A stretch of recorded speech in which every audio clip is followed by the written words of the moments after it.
Friday, the 3rd October 1817, Hampshire. The horses screamed before Amabel Denham heard the wheel break. The sound came through the dark with such violence that she froze beside the last unfastened shutter of Lantern Cottage. One hand still pressed against the cold wood. Then came a splintering crack, the harsh drag of iron against stone, and a man's voice calling sharply for the team to stand. Amabel did not hesitate long enough to be sensible. She snatched her late father's blue-glass storm lantern from its hook, struck a flame, and hurried into the night. The road lay nearly 300 yards beyond her cottage, past a low meadow wall and a stand of hawthorn already black against the October sky. The lantern threw an uneven blue-tinged circle over the ground before her.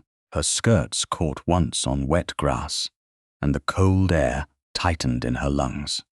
But she kept moving toward the sound of frightened horses. Harbury Ridge Road had troubled her for months. The outer verge had softened after repeated rain, and the drainage ditch had begun to eat into the edge where the road curved above the shallow slope. She had written 3 times. She had spoken once to a trustee in person.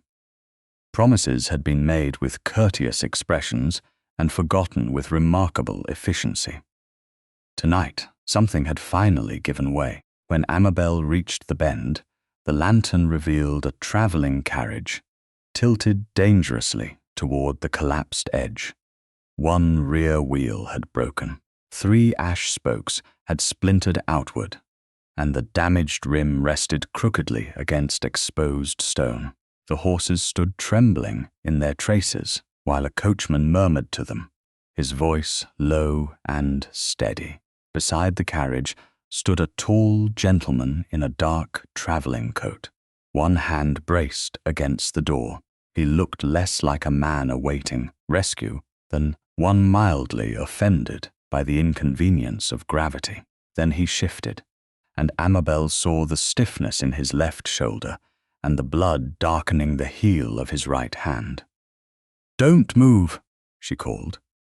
The gentleman turned toward the blue lantern. His face was pale from the cold, but his expression remained composed. "That is an ambitious instruction, considering the circumstances." His voice was deep, controlled, and unexpectedly dry. Amabel reached the carriage and lifted the lantern higher. "Then allow me to improve it. Don't move foolishly." Something changed in his eyes. Amusement, perhaps. That sounds more achievable. The coachman glanced at her with visible relief. "The wheel went down without warning, miss." His lordship caught himself against the door. The stranger's gaze shifted to the man. "Merehurst will do." The coachman lowered his head at once. "Yes, sir." Amabel noticed the correction, but had no time to wonder over it. She crouched near the edge of the road, keeping clear of the tilted carriage body. The ditch had collapsed inward. Fresh earth showed beneath the road surface, and rainwater glimmered among loose stones. "This part of the verge has been failing for weeks," she said. "You knew?" the stranger asked. "I reported it." "To whom?" "People who were kind enough to assure me that something would be done." Her tone made him look at her more closely. "And was it?" Amabel glanced at the broken wheel. "You appear to have discovered the answer." The coachman bent toward one of the fractured spokes. Before he could reach beneath the carriage, the stranger stepped forward. "No, leave it until the horses are steadier." His right hand tightened, and he flinched despite himself. Amabel saw it. "You are hurt." "I have been told so already." "By whom?" "My hand." "Then for once it appears to have excellent judgment." The stranger looked at her, and this time the amusement was unmistakable. It softened a face that might otherwise have seemed severe. He was perhaps near 40, with dark hair damp from mist and features too controlled to be called easy. Yet he did not speak to her as though she were foolish for being there. He did not ask what woman wandered toward a carriage accident after dark. He merely said, "And you are?" "Amabel Denham. Lantern Cottage is just beyond the meadow." She lifted the blue lantern slightly. "I heard the crash." "So you walked toward it." There were horses screaming. A compelling argument. "I thought so." The coachman had managed to calm the team. He examined the damaged wheel from a safer angle and shook his head. "We cannot move the carriage tonight, sir. One horse can take me to the posting inn for help." "Take the steadier one," Mearhurst said. "The bay is still frightened." "Yes, sir." Amabel studied the road again. "You should not remain here while he is gone." Mearhurst glanced at the carriage. "I had reached a similar conclusion. Lantern Cottage is warm. My housekeeper is there." She added the last fact deliberately. A gentleman with proper instincts would understand why. His expression suggested that he did. "I would not wish to compromise your comfort." "My comfort is less endangered by an injured stranger near my hearth than by discovering tomorrow morning that I left him beside a broken carriage all night." His gaze remained on her for a quiet second. "You do not know me, no. And yet you intend to shelter me." Amabel looked at the blood on his hand. "At present, I know enough." The coachman moved carefully around the rear wheel. Once the horses had settled, he crouched and pulled free a large section of the splintered ash spoke. One side bore a long scrape where iron and stone had met. He wrapped the broken piece in an old carriage cloth and placed it safely beneath the box seat. "The carriage master will want to see this," he said. Mearhurst nodded. "Take it with the other recovered materials when help comes. Nothing is to be left scattered in the road." The instruction was calm but immediate. Amabel noticed that the coachman obeyed him without question. Not merely because he was an employer, she thought. There was something in Lionel Mearhurst's manner that expected order and usually received it. The coachman unfastened the quieter horse. While he worked, Amabel stepped closer to the stranger and raised the lantern toward his injured hand. "May I see it?" He held it out.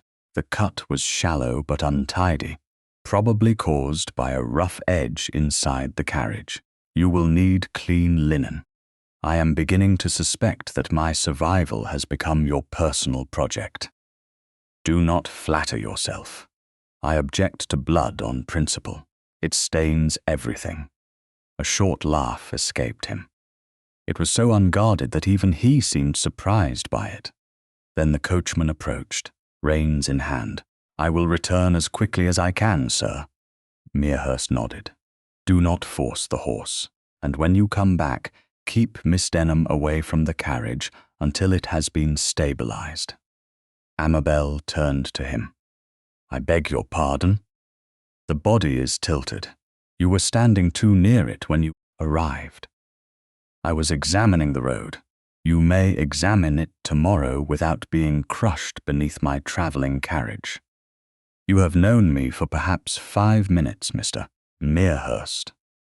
That has proved sufficient to establish that you walk toward dangerous things when other people require help." She could not immediately answer that. The coachman almost smiled before mounting.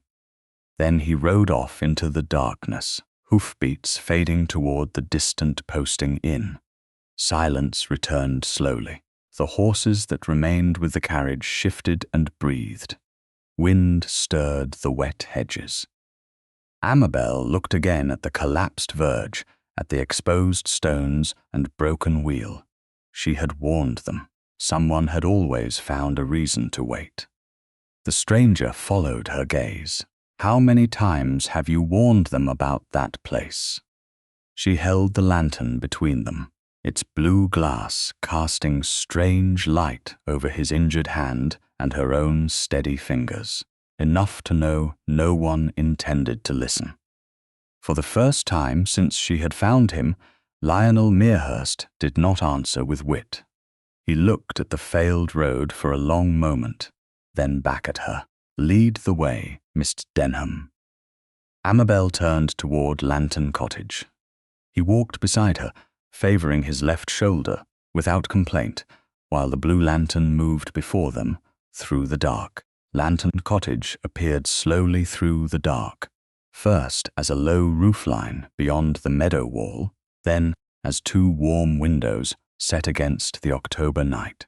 Amabel walked a little ahead, carrying the blue glass lantern, while Lionel kept pace beside her with the careful economy of a man determined not to reveal how much his shoulder hurt. She noticed anyway. Each time his left arm moved too far from his side, his breath shortened. He did not complain. That, she decided, was either admirable or foolish, and perhaps the difference between the two depended on how long a person had known him. Mrs. Preece opened the door before they reached it. She was wrapped in a dark wool shawl, her silver hair hastily pinned, her expression already sharpened by alarm.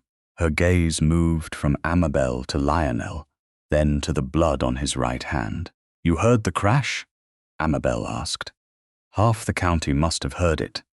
Mrs. Preece stepped aside at once.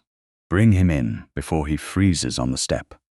Lionel removed his hat. "I am sorry to disturb your household." Mrs. Preece gave him the brief, measuring look of a woman who had lived too long to be impressed by polished manners alone. "You can apologize when you are dry." Amabel hid a smile and led him into the small sitting room. The fire had been banked low for the night, but Mrs. Preece stirred it back to life, while Amabel placed the lantern on a side table. Its blue glass softened the candlelight and cast a muted glow across the room. The cottage was modest, but nothing in it seemed neglected. A narrow bookcase stood beside the fireplace. Two chairs faced the hearth. A small writing desk occupied the far wall, its surface orderly except for a neat stack of folded papers tied with plain cord. Lionel noticed the papers before Amabel could move in front of them. "Your petitions?" he asked. She followed his gaze. "Memoranda." The petitions were sent away, and the memoranda remained. "I have found memory becomes more useful when written down." Mrs. Preece returned with a basin of water, clean linen, and the expression of someone prepared to supervise both of them. Amabel gestured toward the chair nearest the fire. "Sit." Lionel obeyed. "I had not realized I was under command. You are injured in my house. It grants me temporary authority, a dangerous doctrine, only for difficult men." He looked up at her. "And have you already judged me difficult? You argued with me beside a broken carriage." "I was bleeding." "Exactly." Mrs. Preece made a quiet sound that might have been a cough and might not. Amabel knelt beside the chair and took Lionel's right hand. The cut lay near the heel of his palm, shallow but jagged enough to require cleaning. His fingers were cold. She poured water over the wound and felt him tense. "That hurts," she said. "It has made its position clear. You may admit pain without losing rank, Mr. Merehurst." For the smallest instant, something unreadable passed through his face. Then it was gone. "I shall keep that in mind." Amabel wrapped the clean linen around his hand, careful not to bind it too tightly. His attention remained on her, steady enough to make her aware of every movement of her fingers. She tied the cloth and sat back. "There, I appear to have survived, against considerable odds." Mrs. Preece brought tea and a plate of bread with cheese. Lionel thanked her with a formality that seemed natural rather than performed. That interested Amabel more than she cared to admit. Some men were gracious only to those above them. Others became careless the moment they believed rank would excuse them. Lionel Merehurst had spoken to his coachman with respect, and now he thanked an elderly housekeeper as though courtesy were not a favour but a habit. Mrs. Preece settled near the fire with her mending, not close enough to intrude, not far enough to leave propriety in doubt. Lionel accepted the tea with his uninjured hand. You said you had warned the trustees. Amabel glanced toward the writing desk. 3 times in writing, once in person. About the verge, about the drainage first, then the washout, then the outer edge beginning to sink. And what answer did you receive? That repairs had been approved. When? The first promise came in June. He went still. June? Yes, and nothing was done.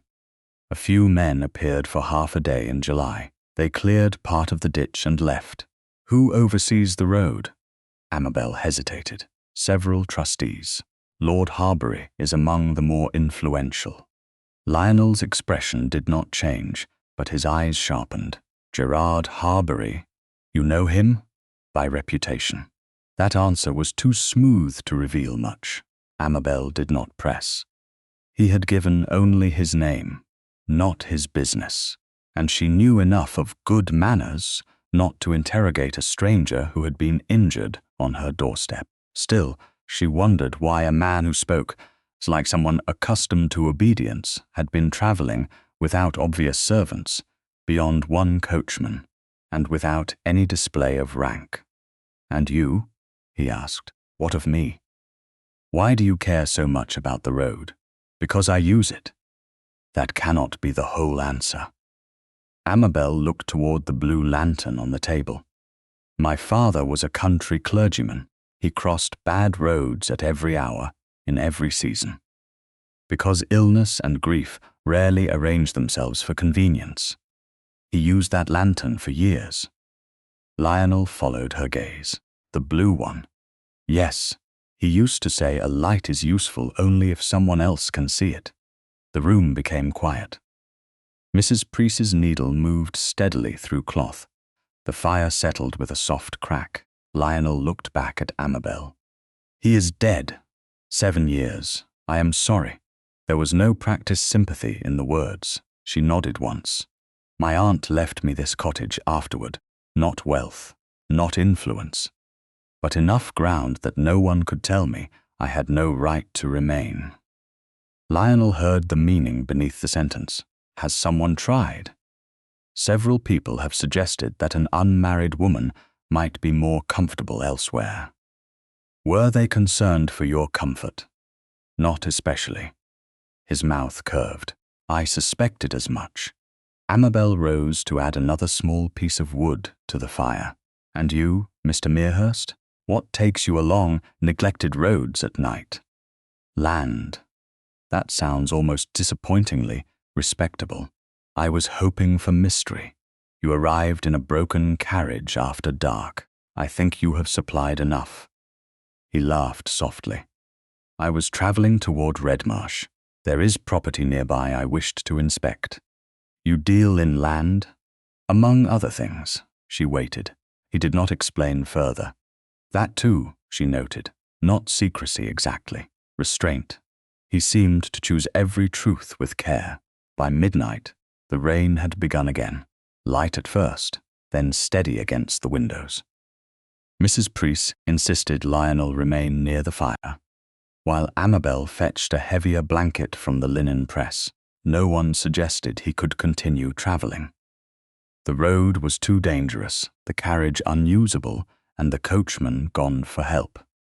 Lionel accepted the arrangement without false protest, yet he never fully relaxed. Even seated, he carried a quiet alertness, as though habit had trained him to notice doors, voices, changes in weather, and the smallest shifts in other people's expressions.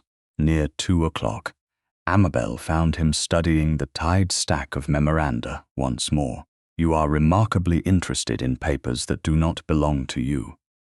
I am interested in ignored warnings. That is a broad field. Unfortunately, she sat opposite him. Do you intend to repair every road in Hampshire? Not tonight. How restrained of you." His eyes warmed. "You mock me with surprising ease. You have not yet given me a reason to be afraid of you." The words slipped out more honestly than she intended. Lionel did not smile. "And if I did?" Amabel considered him. "Then I suppose I would decide whether you deserved it." A silence followed, not uncomfortable, but charged by something neither of them named. He looked at her as though no one had answered him quite that way before. At approximately 3:20 in the morning, hoofbeats sounded outside. Mrs. Preece rose first. Amabel took the blue lantern and went to the door. Lionel followed despite the stiffness in his shoulder. The coachman stood outside with a fresh horse, damp from the night but sound. "I found a posting in, sir. Help can be sent for the carriage after daylight." Lionel nodded. "Good." He turned to Amabel. For the first time since entering the cottage, he seemed reluctant to speak. "I must leave briefly." "So I gathered. I will return." Amabel held the lantern between them. "You are not obliged to." His expression changed. "No, but I said I would." She studied him, unsure why the promise mattered, perhaps because people often made assurances to quiet discomfort, then disappeared once the moment passed. Lionel did not sound like a man speaking carelessly. "Then I shall remember." He took his hat from Mrs. Preece and thanked her. At the door, he paused. "If anyone asks what happened tonight, my coachman will make clear that you gave shelter in Mrs. Preece's presence." Amabel lifted her chin. "I know what happened. I know. Others may prefer invention." The truth of that sat coldly between them. Outside, the eastern sky was still black. Lionel mounted carefully, favoring his left shoulder. Before turning the horse, he looked back at Amabel standing in the doorway with the blue lantern in her hand. "Keep the lantern burning, Miss Denham." Then he rode into the darkness, and the sound of hoofbeats slowly faded toward Redmarsh. By the time Lionel reached Redmarsh Park, the eastern sky had begun to pale behind the black line of trees. But dawn was still some distance off. The ride had taken less than an hour. Though his left shoulder had protested every uneven stretch of road, and the cut in his right hand had begun to throb beneath Amabel's clean linen, he entered through the east gate shortly after 4:15, wet, tired, and in no mood for unnecessary questions. The footman who opened the door stared for half a second, too long before recovering himself. "Your Grace." There it was again. The title Amabel had not known, the title she had not cared to ask about. Lionel handed over his hat. "Wake Mr. Hales. Tell him the travelling carriage has broken on Harbury Ridge Road. The carriage master is to send men after daylight, and the surgeon may examine me when I return." The footman blinked. "When you return, Your Grace?" "Yes." Lionel was already moving toward the staircase. "And wake Lady Cecily." That stopped the man completely. "Her ladyship, Your Grace?" Lionel looked back. "I assure you, I have not accidentally acquired another aunt during the night."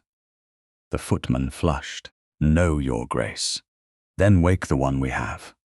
15 minutes later, Lionel had changed into a dry, dark coat and clean boots. His hand had been rebound more securely by his valet, who had wisely asked no questions beyond whether the cut was deep. It was not.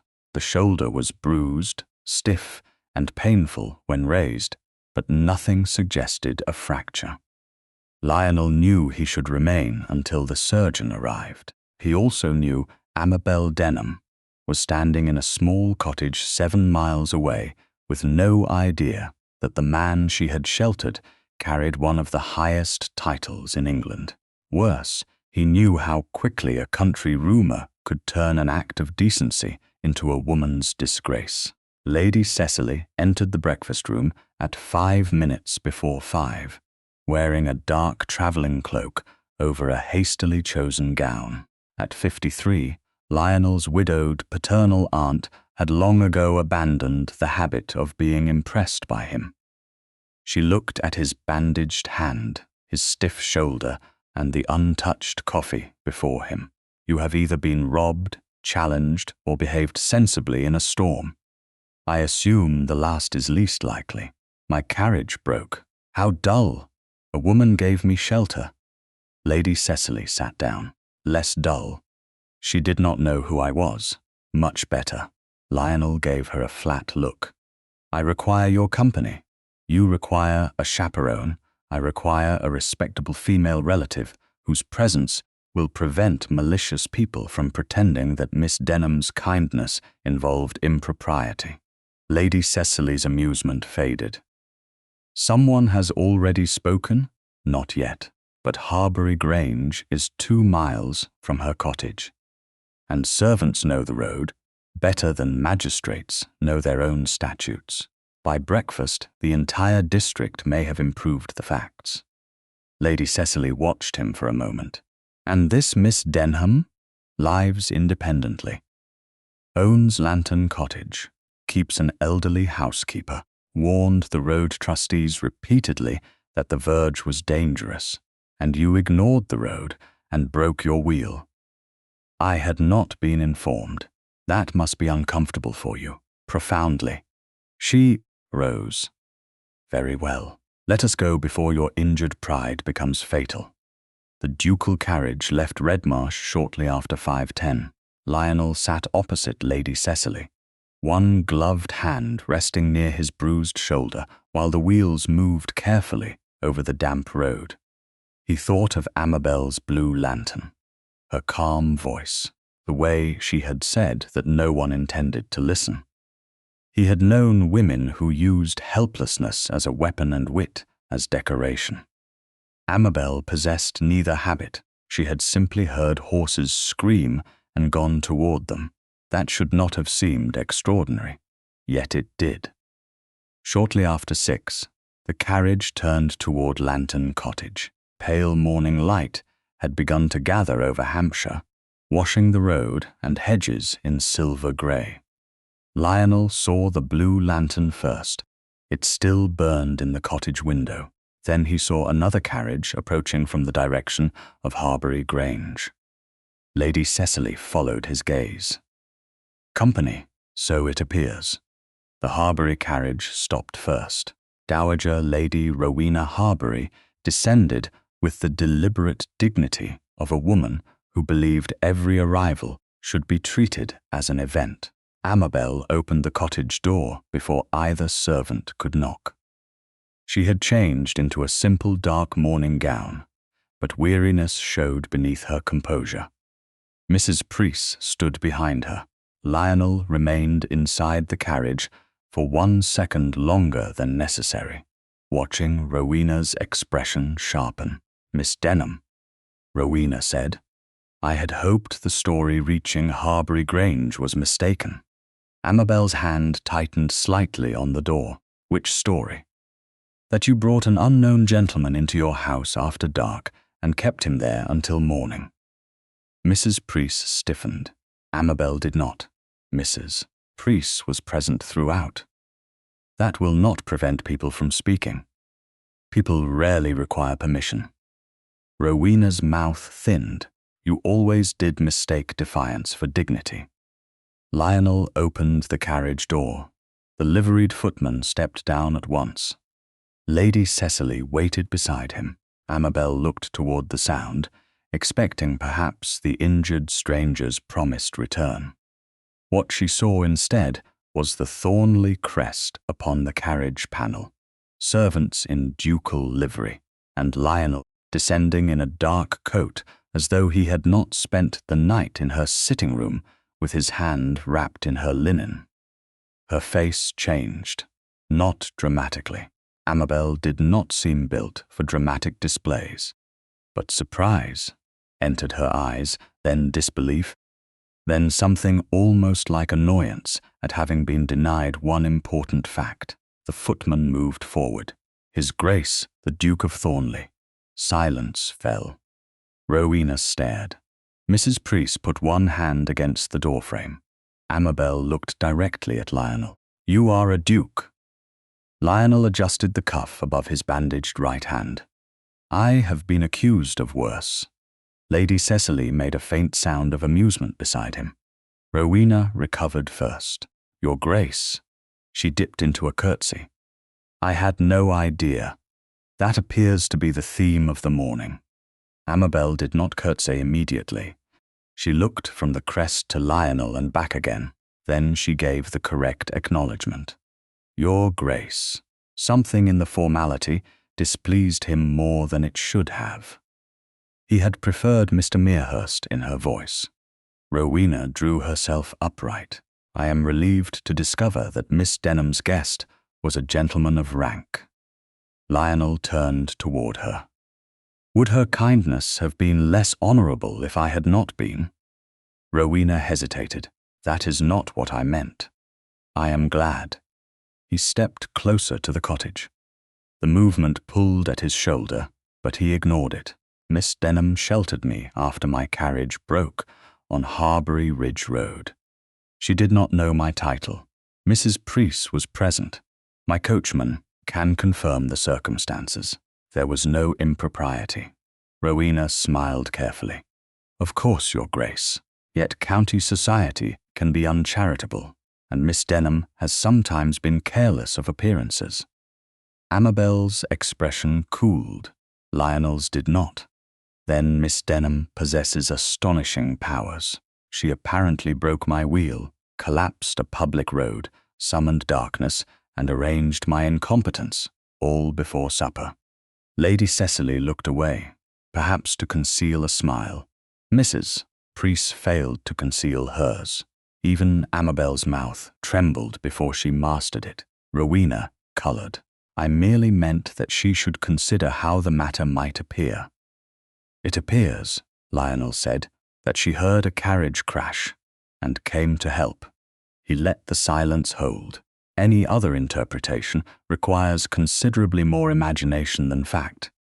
Amabel studied him differently then, not with gratitude alone, with caution, perhaps because power had entered the space where, hours earlier, there had only been two strangers beside a fire. Lionel understood the danger of that change. He did not want her kindness rewritten merely because he was a duke. "You returned," she said quietly. "I said I would. Before morning, made a liar of you. I was given a narrow margin." Lady Cecily stepped forward. Lionel introduced her, and Amabel received her with composed courtesy. The presence of an older widowed lady made the situation respectable beyond easy challenge, exactly as Lionel had intended. Yet he resisted the urge to explain that intention. Amabel did not need another man announcing what he had decided for her benefit.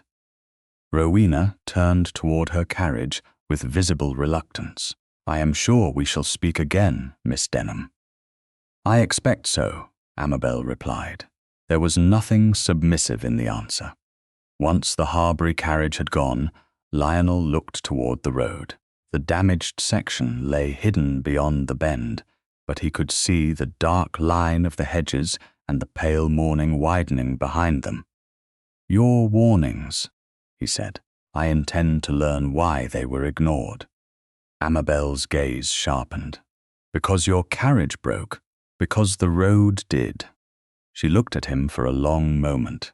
Those are not always treated as the same thing. They should be. He heard the conviction in his own voice and wondered why it felt suddenly insufficient. Amabel folded her hands. "Then perhaps the road has found a more important listener." Lionel met her eyes. "I believe, Miss Denham, that the road has been telling the truth longer than its trustees."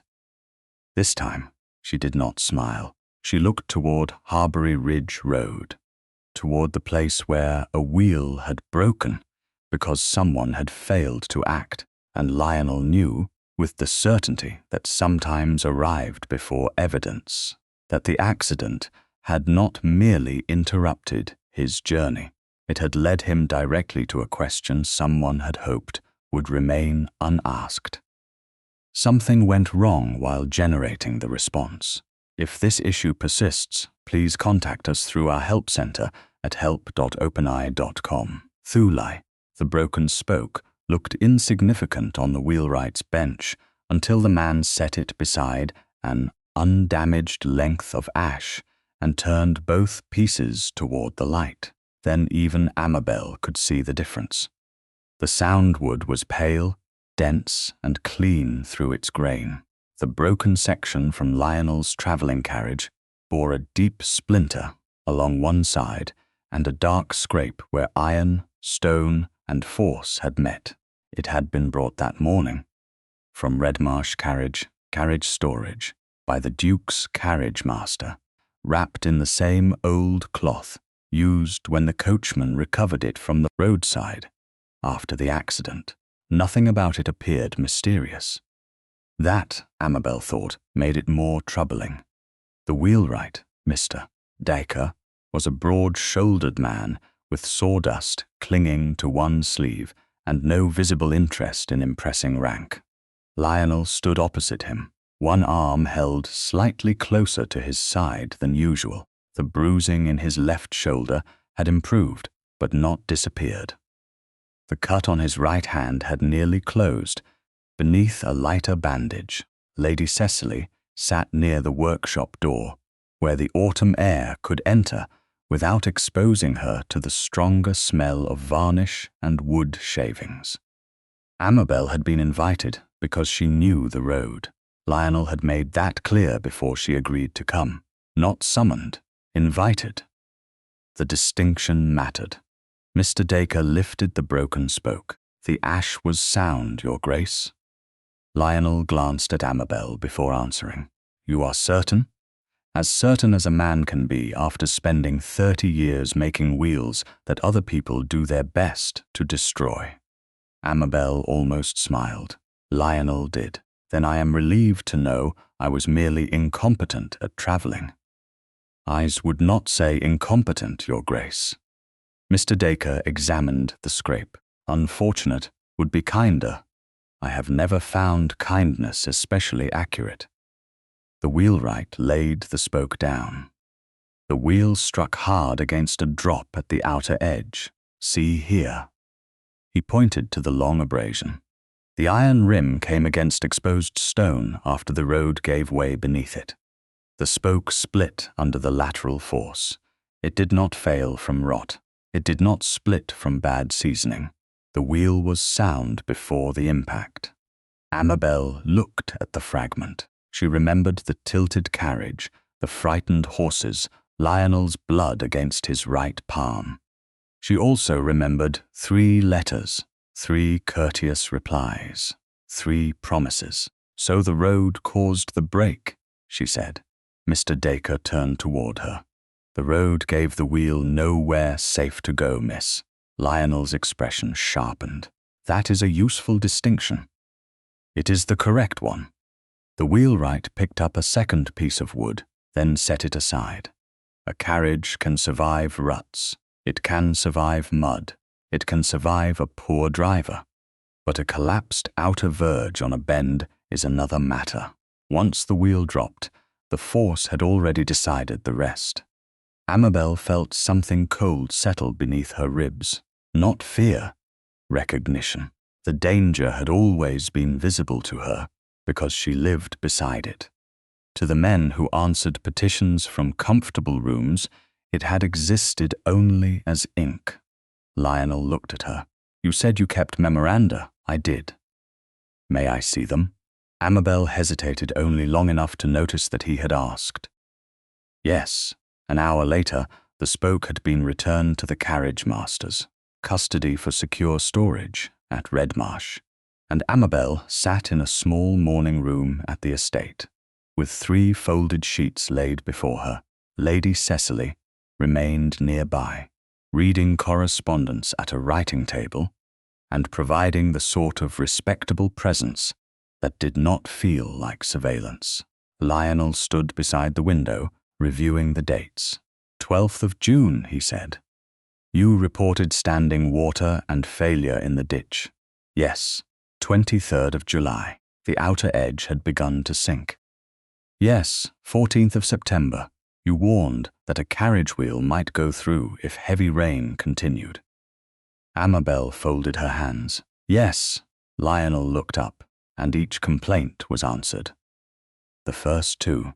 The third was acknowledged verbally through a messenger from Harbury Grange.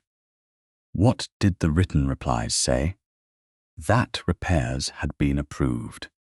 Were they signed by Gerard Harbury? No, by a clerk attached to the Turnpike Trust. Lionel returned his attention to the papers. And the repairs? A few labourers cleared part of the ditch in July. They left before the work was finished. Did you ask why? I was told stone had been ordered. Did it arrive?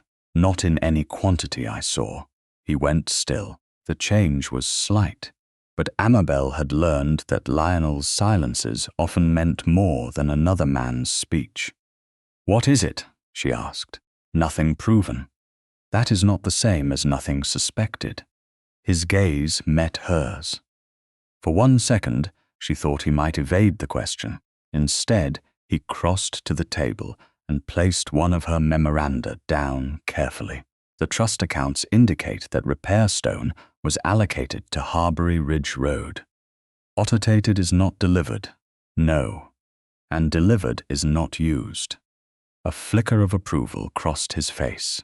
You are inconveniently precise. I have survived by it. Lady Cecily lowered her letter just enough to look over the top. Lionel, I believe Miss Denham has already discovered the family weakness. Which one? That you prefer women to be precise until they are precise about you. Amabel looked down to hide her smile. Lionel sighed. My aunt has spent years confusing affection with treason. It gives family life texture. The exchange eased something in the room, but only briefly. Lionel gathered the memoranda into their original order and returned them to Amabel. I will not take these without your permission. Good. He raised one eyebrow. You expected me to? I expected you to be a duke. I am told it is difficult to avoid. That depends on the duke. Lady Cecily laughed openly this time. Later, when the air had warmed enough for a short walk, the three of them went outside. Lady Cecily remained several paces behind, close enough to satisfy propriety and far enough to allow conversation. Redmarsh Park stretched broadly around them, all orderly drives, mature trees, and stone walls built to outlast the people who owned them. Amabel could not help comparing it with Lantern Cottage, where every room served two purposes and every repair required consideration. Lionel seemed to notice where her gaze went. You dislike large estates? No. You sound unconvinced. I dislike what large estates sometimes make people assume, which is that everything smaller must be waiting to be improved by them. He glanced at her. You refer to Lord Harbury's offer. So Gerard's renewed attempt to purchase Lantern Cottage had reached him. I refer to many things. Why did you refuse? Because the cottage is mine. That is sufficient reason. Amabel studied him. You say that easily. Should I not? Men with land usually ask why a woman needs hers. Lionel's expression lost its wit. Then they ask the wrong question. They walked several steps in silence. The gravel shifted softly beneath their shoes. Why did you remain at Lantern Cottage? He asked. Even after repeated pressure to sell? Amabel looked ahead. Because I have no wish to spend my life being placed where other people find me easiest to manage. He did not answer at once. The words had struck somewhere deeper than she intended. She could see it in the set of his mouth, the way his uninjured hand closed once at his side. Then he said, I suspect I have been guilty of arranging the world too efficiently. Have you? Frequently. And has anyone complained? Not successfully. That made her laugh. His face changed when she did. Not much. Enough. Do you always argue this calmly? He asked. Only when the other person is large enough to survive it. Lionel laughed then, fully and unexpectedly, and the sound startled a pair of birds from the hedge. Lady Cecily glanced up behind them, but said nothing. Amabel found herself smiling despite every sensible warning she possessed. Then a footman came quickly down the path from the house, carrying a folded note. He bowed to Lionel. Your Grace, a message from the quarry supplier at Bishop's Down. Lionel opened it. The humour left his face as he read. What is it? Amabel asked. He looked at her. The stone was delivered. To Harbury Ridge Road? No. He folded the note once. The supplier says his wagons were redirected before they ever reached it. 3 days after the quarry supplier's note reached Redmarsh, Amabel received an invitation she would have preferred to decline. The autumn hunt breakfast was to be held at Harbury Grange before the local gentleman rode out, though the morning gathering itself would include wives, widows, trustees, neighbouring landowners, and every person in the district capable of turning a raised eyebrow into a week of conversation. Rowena Harbury's note had been faultlessly polite. It had also included one peculiar request. Since so much had been said about the night of the Duke's accident, perhaps Miss Denham would be kind enough to bring the blue-glass lantern that had become, as Rowena phrased it, such a memorable part of the story. Mrs. Preece disliked the request on sight. People who ask to see an object rarely want only to look at it. Amabel folded the note. I know. Then leave the lantern here. And let Lady Harbury describe it however she pleases. Mrs. Preece's mouth tightened. I like that even less. So the lantern travelled with Amabel in her small hired carriage, wrapped carefully in cloth and placed beside her rather than entrusted to anyone else. By the time she arrived at Harbury Grange, the front lawns were bright with carriages, horses, dark coats, polished boots, and ladies in autumn silks. Beneath heavier pelisses, the air smelled of wet grass, leather, and wood smoke. Hounds sounded from the distant kennels. Amabel felt the familiar weight of being observed, but not the familiar urge to disappear. She had done nothing wrong. That fact had become a kind of spine. Lady Cecily greeted her first near the long breakfast tables set beneath a sheltered colonnade. Lionel stood a short distance away, speaking to 2 turnpike trustees, his left shoulder no longer held so stiffly as before. His right hand was unbandaged now, though a thin healing mark remained near the heel of his palm. When he saw Amabel, his expression changed with such quick warmth that she felt it before she had time to guard against it. He excused himself and came toward her. You came. I was invited. That is not always the same thing. No, but I suspected refusing might become more interesting than attending. His gaze dropped to the wrapped lantern in her hands. You brought it. Lady Harbury requested it. Something in his face sharpened. Did she say why? Only that it had become memorable. That is a word people use when they intend to decide what a memory means. Amabel looked at him. Then perhaps I should keep hold of it. An excellent policy. He did not offer to take it from her. The restraint pleased her more than it should have. Before either could say more, Rowena approached in dark plum silk, Gerard beside her. Lord Harbury's manner was polished, easy, and entirely controlled. No sign remained of the pressure beneath his finances or the quarry supplier's statement that several wagon loads of stone intended for Harbury Ridge Road had been redirected before arrival. Lionel had not yet accused him.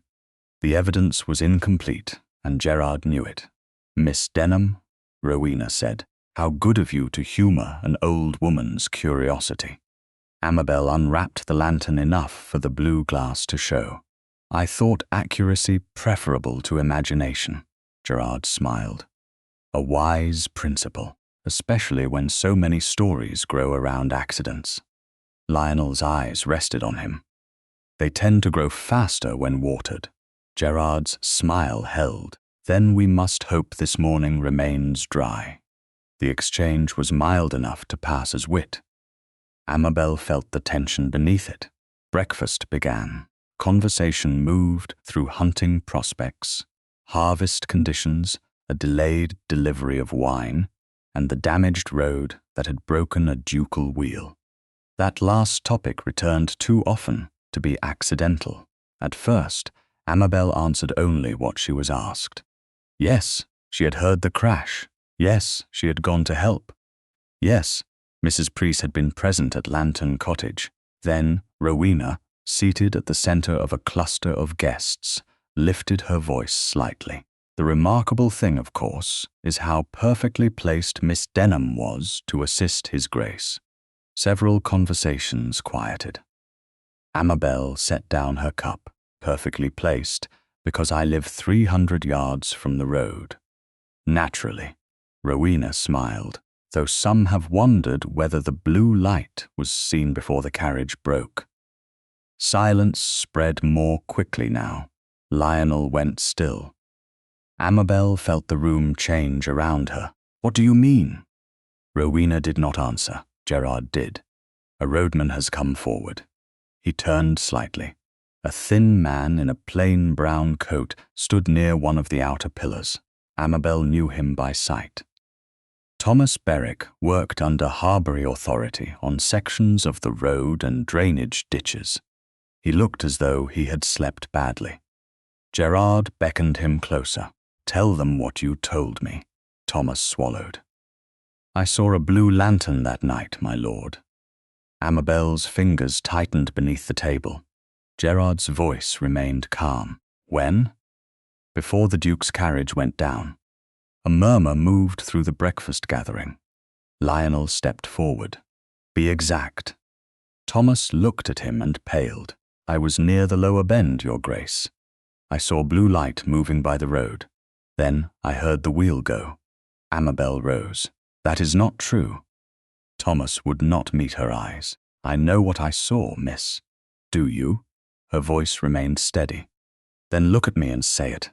He looked at her only briefly. It was enough. She saw fear there, not certainty, not righteous anger, fear. Gerard noticed the hesitation and spoke before she could press further. "No one is accusing Miss Denham of causing deliberate harm." Rowena gave a faint sigh. "Certainly not." "Then why is he here?" Amabel asked. Gerard spread one hand. "Because the county has heard a tale of rescue. If another witness saw your distinctive lantern before the accident, people may reasonably ask whether the meeting was entirely accidental. The cruelty of it lay in the politeness. No accusation directly spoken. Only a suggestion placed in the center of a room full of people eager to carry it elsewhere. Amabel looked toward Thomas. "Where exactly were you standing?" Gerard answered for him. "That can be discussed later." "I asked Mr. Berwick." "Miss Denham?" Rowena said gently. "You must understand how this appears." Lionel's voice cut through the murmur. "It appears that a woman who rescued me is being accused through implication by people unwilling to speak plainly enough to be held responsible for their words." The room went silent. Gerard's jaw tightened. "Your Grace, no disrespect is intended. Then this morning has been remarkably inefficient." A few people looked away. Lionel turned to Thomas. "Did you see Miss Denham?" Thomas hesitated. "I saw the blue light." "That was not my question.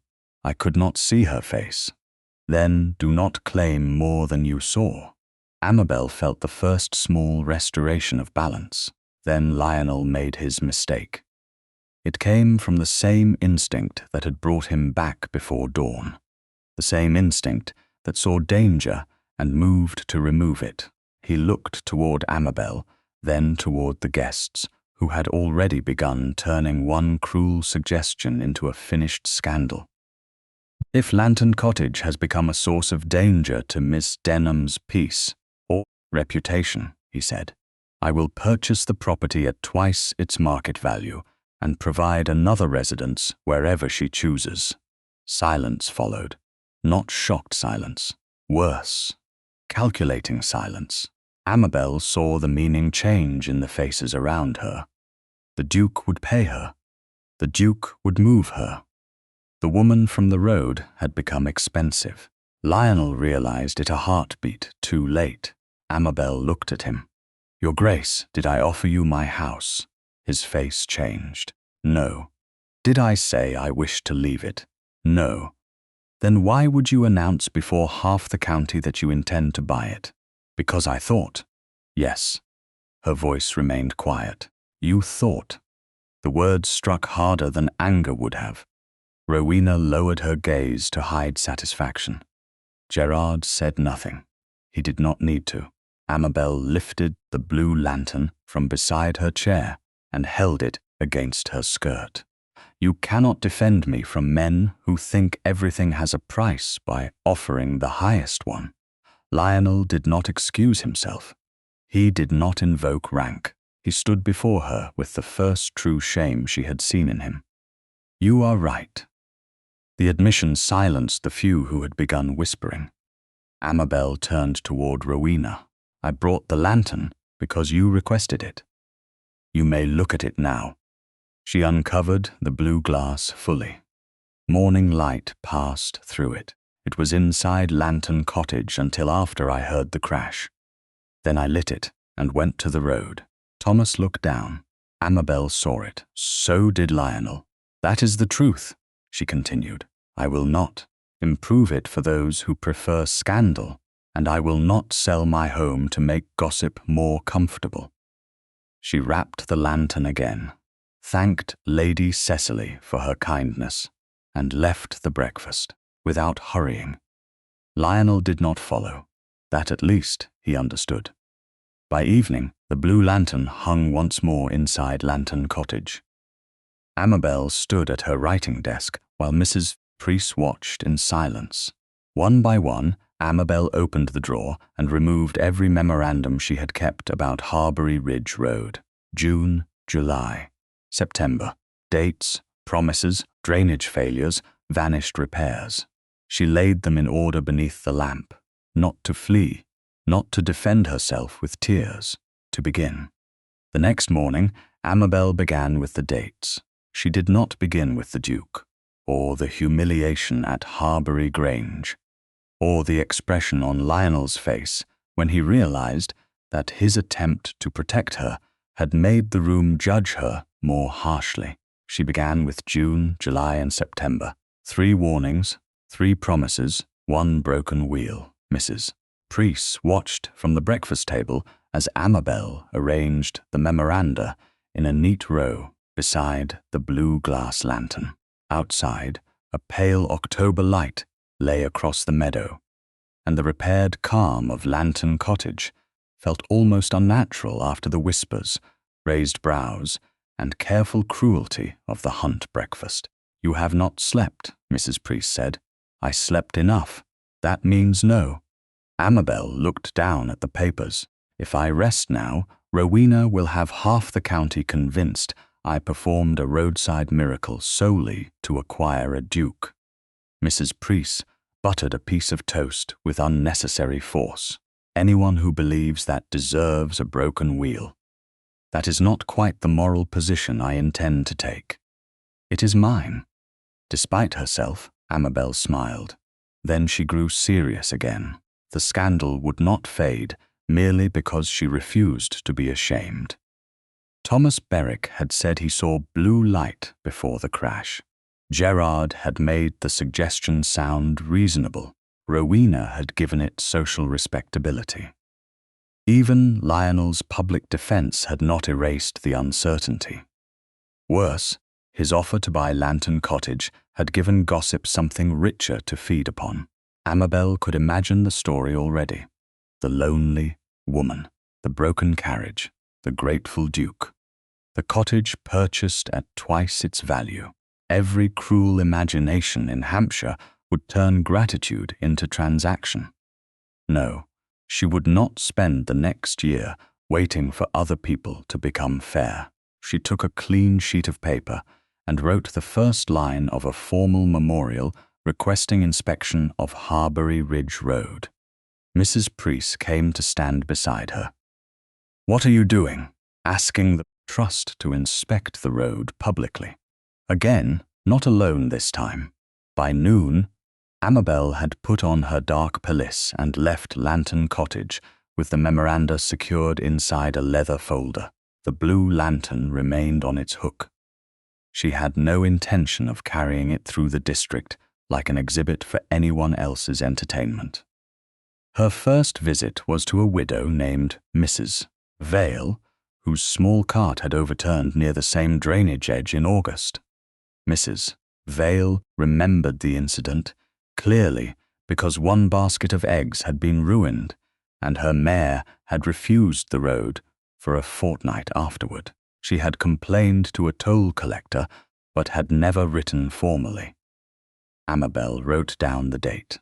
Mrs. Vale signed the memorial with a trembling hand. The second signature came from a local carrier who had paid tolls for years and complained twice that the verge was narrowing after heavy rain.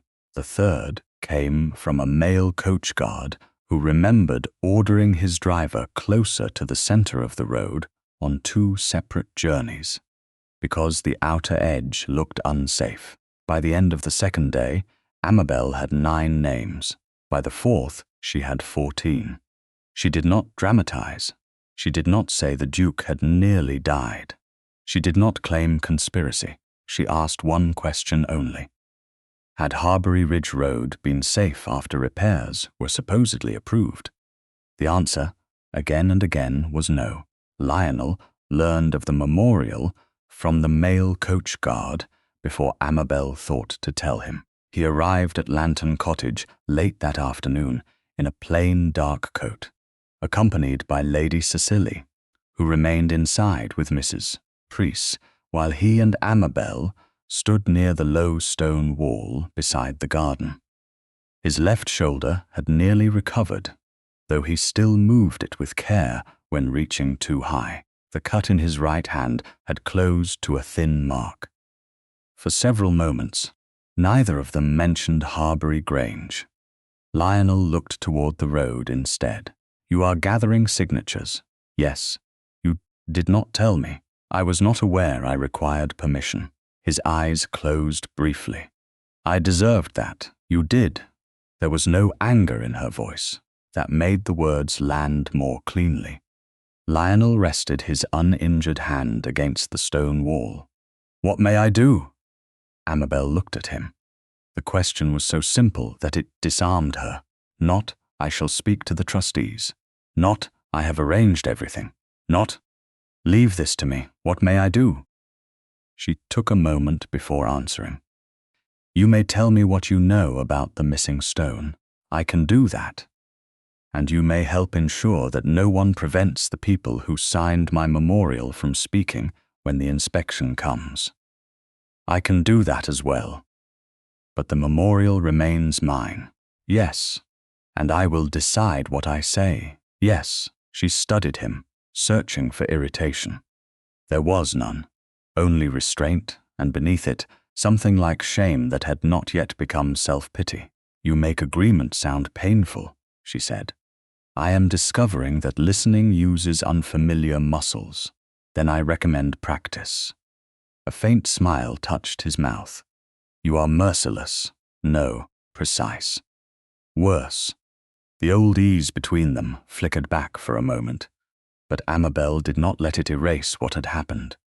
Lionel seemed to understand. "The quarry supplier has confirmed that several loads of repair stone were redirected," he said. "To where?" "That is not yet established beyond dispute, but the delivery route changed under Harbury authority." "Gerard?" His steward acted under orders. Whose orders remains the question. And you believe the road was left unsafe because someone preferred the stone elsewhere. I believe that possibility can no longer be dismissed. Amabel looked toward Harbury Ridge Road. Then the inspection must happen in public. I agree, because if it happens privately, Lord Harbury will call every fact a misunderstanding. Lionel's expression sharpened. You know him well. I know men who survive by making certainty sound impolite. A carriage rattled faintly somewhere beyond the hedges. Lionel watched her for a quiet moment. At Harbury Grange, I thought I was removing danger from you. By buying my home, yes. And now I think I tried to solve the wrong problem. What was the right one? To ask what you wanted. The answer came, without hesitation. Amabel looked down at her gloved hands. She had not expected repair to begin so quietly, not with flowers, not with apologies repeated until she was forced to absolve him, but with a question. What may I do? She looked back at him. That was better. I shall try to survive the praise. Before she could answer, Lady Cecily stepped out of the cottage, carrying a folded sheet. I regret interrupting this astonishing display of personal growth, but Mrs. Preece has found another date. Amabel took the page. It was a household note from late August, written in Mrs. Preece's hand, recording that a carrier had stopped at Lantern Cottage after his wheels slipped near the same verge. Another witness. Another piece of the pattern. Lionel read over Amabel's shoulder without touching the paper. That makes 15? 16, she said. Mrs. Vale's brother signed yesterday. I stand corrected. You should become accustomed to it. I feared you might say that. The formal request for inspection went forward 2 days later with 16 names, 3 dated memoranda, and a clear account of repeated hazards. Amabel sent it through the proper local channels and kept a complete copy at Lantern Cottage. Lionel did not alter it. He did not add his title to her argument. He made only one quiet intervention. When a Harbury servant attempted to learn which carriers and coachmen had signed, Lionel's steward informed the man that any interference with witnesses concerning a public road inquiry would be recorded and reported. That was all. No threat, no spectacle. Gerard received news of the granted inspection in his study at Harbury Grange. Thomas Berwick stood before him, with his cap turning slowly between his hands. You told me it would end after the breakfast, Thomas said. Gerard remained by the window. I told you to repeat what you saw. But I didn't see Miss Denham. Gerard turned. You saw a blue light. Thomas swallowed. After the crash, maybe. I don't remember. Gerard's expression stayed calm. Your mother's cottage is on Harbury land, is it not? Thomas went still. Yes, my lord. And winter is approaching. No more needed to be said. Fear did the rest. By evening, word reached Lantern Cottage that the inspection had been formally granted. Amabel stood beneath the blue lantern with the notice in her hand. Mrs. Preece read it over her shoulder. Well, she asked. Amabel folded the paper carefully. Now the road will have witnesses. At Harbury Grange, Gerard smiled when he heard the same news. He believed the road could prove nothing. The quarry supplier came to Redmarsh 2 mornings after the inspection was granted, bringing no dramatic confession, no hidden ledger, and nothing more impressive than a leather account book worn smooth at the corners. Yet, by the time he had finished speaking, Lionel understood that the dangerous road was no longer merely a story of neglect. Someone had taken what was meant to repair it and sent it elsewhere. Mr.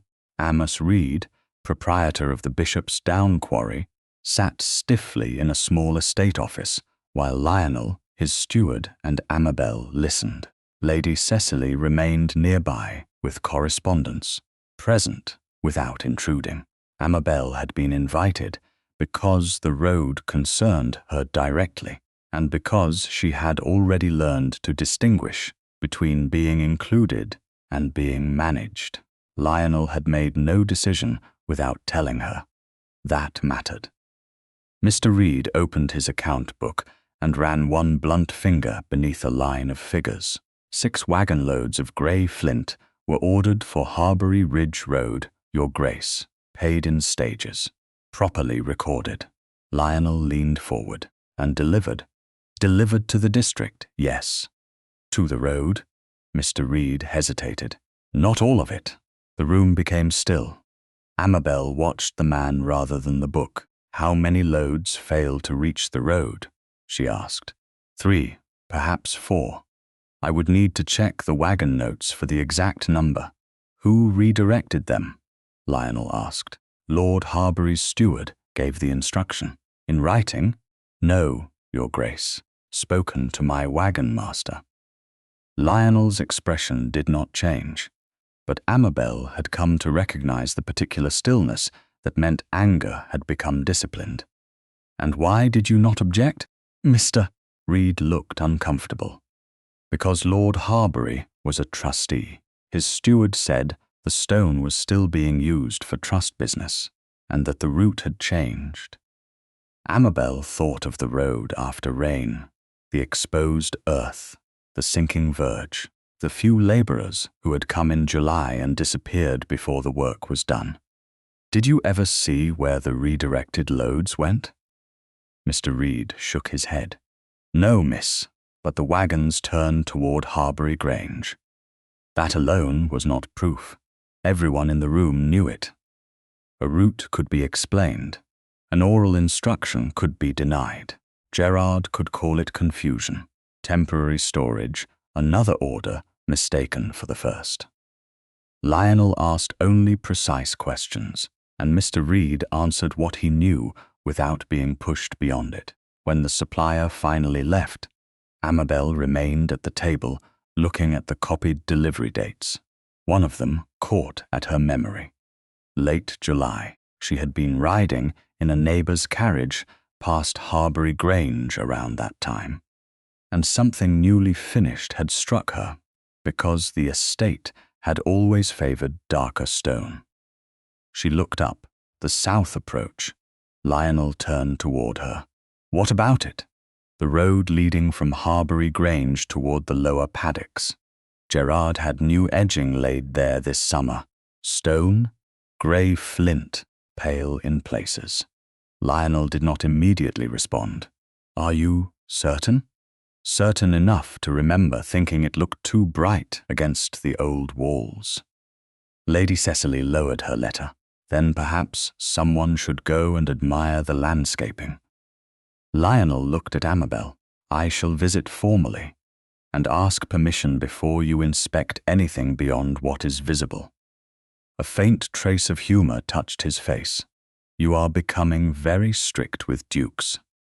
Experience has made me cautious. Cruelly earned. The next day, Lionel called at Harbury Grange in broad daylight with his steward and a proper notice of inquiry concerning the road trust. Gerard received him in the drawing-room with perfect civility. Rowena sat near the fire, composed enough to suggest she had expected the visit. No one mentioned the hunt breakfast at first. No one mentioned Amabel. The restraint lasted less than 10 minutes. Gerard listened while Lionel explained that repair stone had been allocated to Harbury Ridge Road, delivered into the district, and then redirected by Gerard's steward. A misunderstanding, Gerard said smoothly. My steward handles several estate deliveries. Then I assume you will welcome clarity. Of course. Lionel's gaze shifted toward the windows. Beyond them, the south approach curved between clipped hedges. Its fresh grey edging was visible even from inside. Gerard followed his eyes. You are wondering about the flint. I am. purchased separately. From whom? Gerard smiled. Must I produce every household receipt because your wheel broke? No, only those that explain why public roadstone vanished while private estate improvements appeared. Rowena stiffened. Your Grace, that borders on accusation. Then evidence should make the border easy to cross or easy to close. Gerard rose. You may inspect the approach if you wish. Lionel did.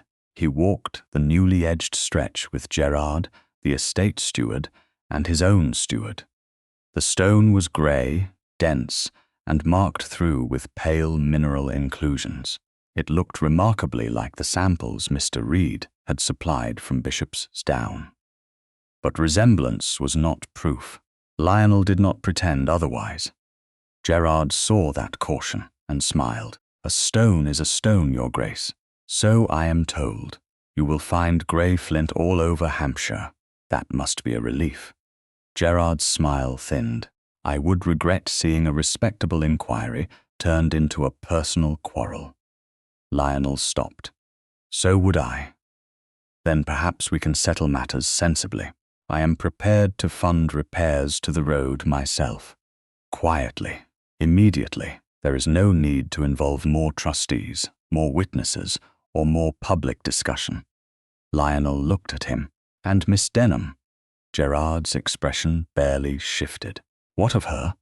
She was publicly accused in your house. At my mother's breakfast, by a man connected to your estate. Gerard spread one hand. I cannot govern every foolish thing a roadman says.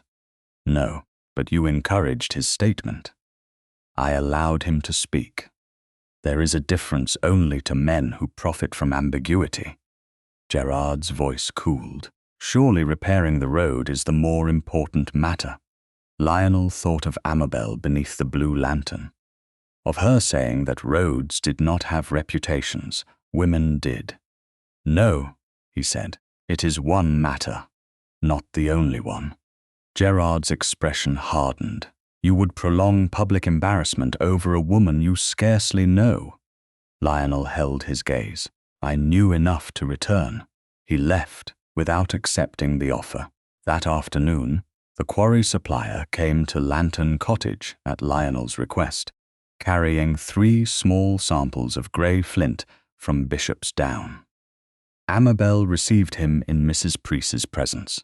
Lionel arrived later with Lady Cecily. The supplier examined the stone samples, then described the characteristic pale inclusions common in the quarry's deeper cut. He would not swear that every piece at Harbury Grange came from his quarry without closer comparison, and Amabel respected him more for refusing certainty he could not honestly claim. But the loads sent in July, she asked, those came from the same face of the quarry, Mr. Reed said. The pale streaks were common there. Lionel folded his hands. Enough to justify inquiry, not enough to prove diversion alone. Exactly, Your Grace. After Mr. Reed left, Amabel stood beside the window. The blue lantern remained on its hook across the room. Outside, the road looked quiet beneath a grey sky.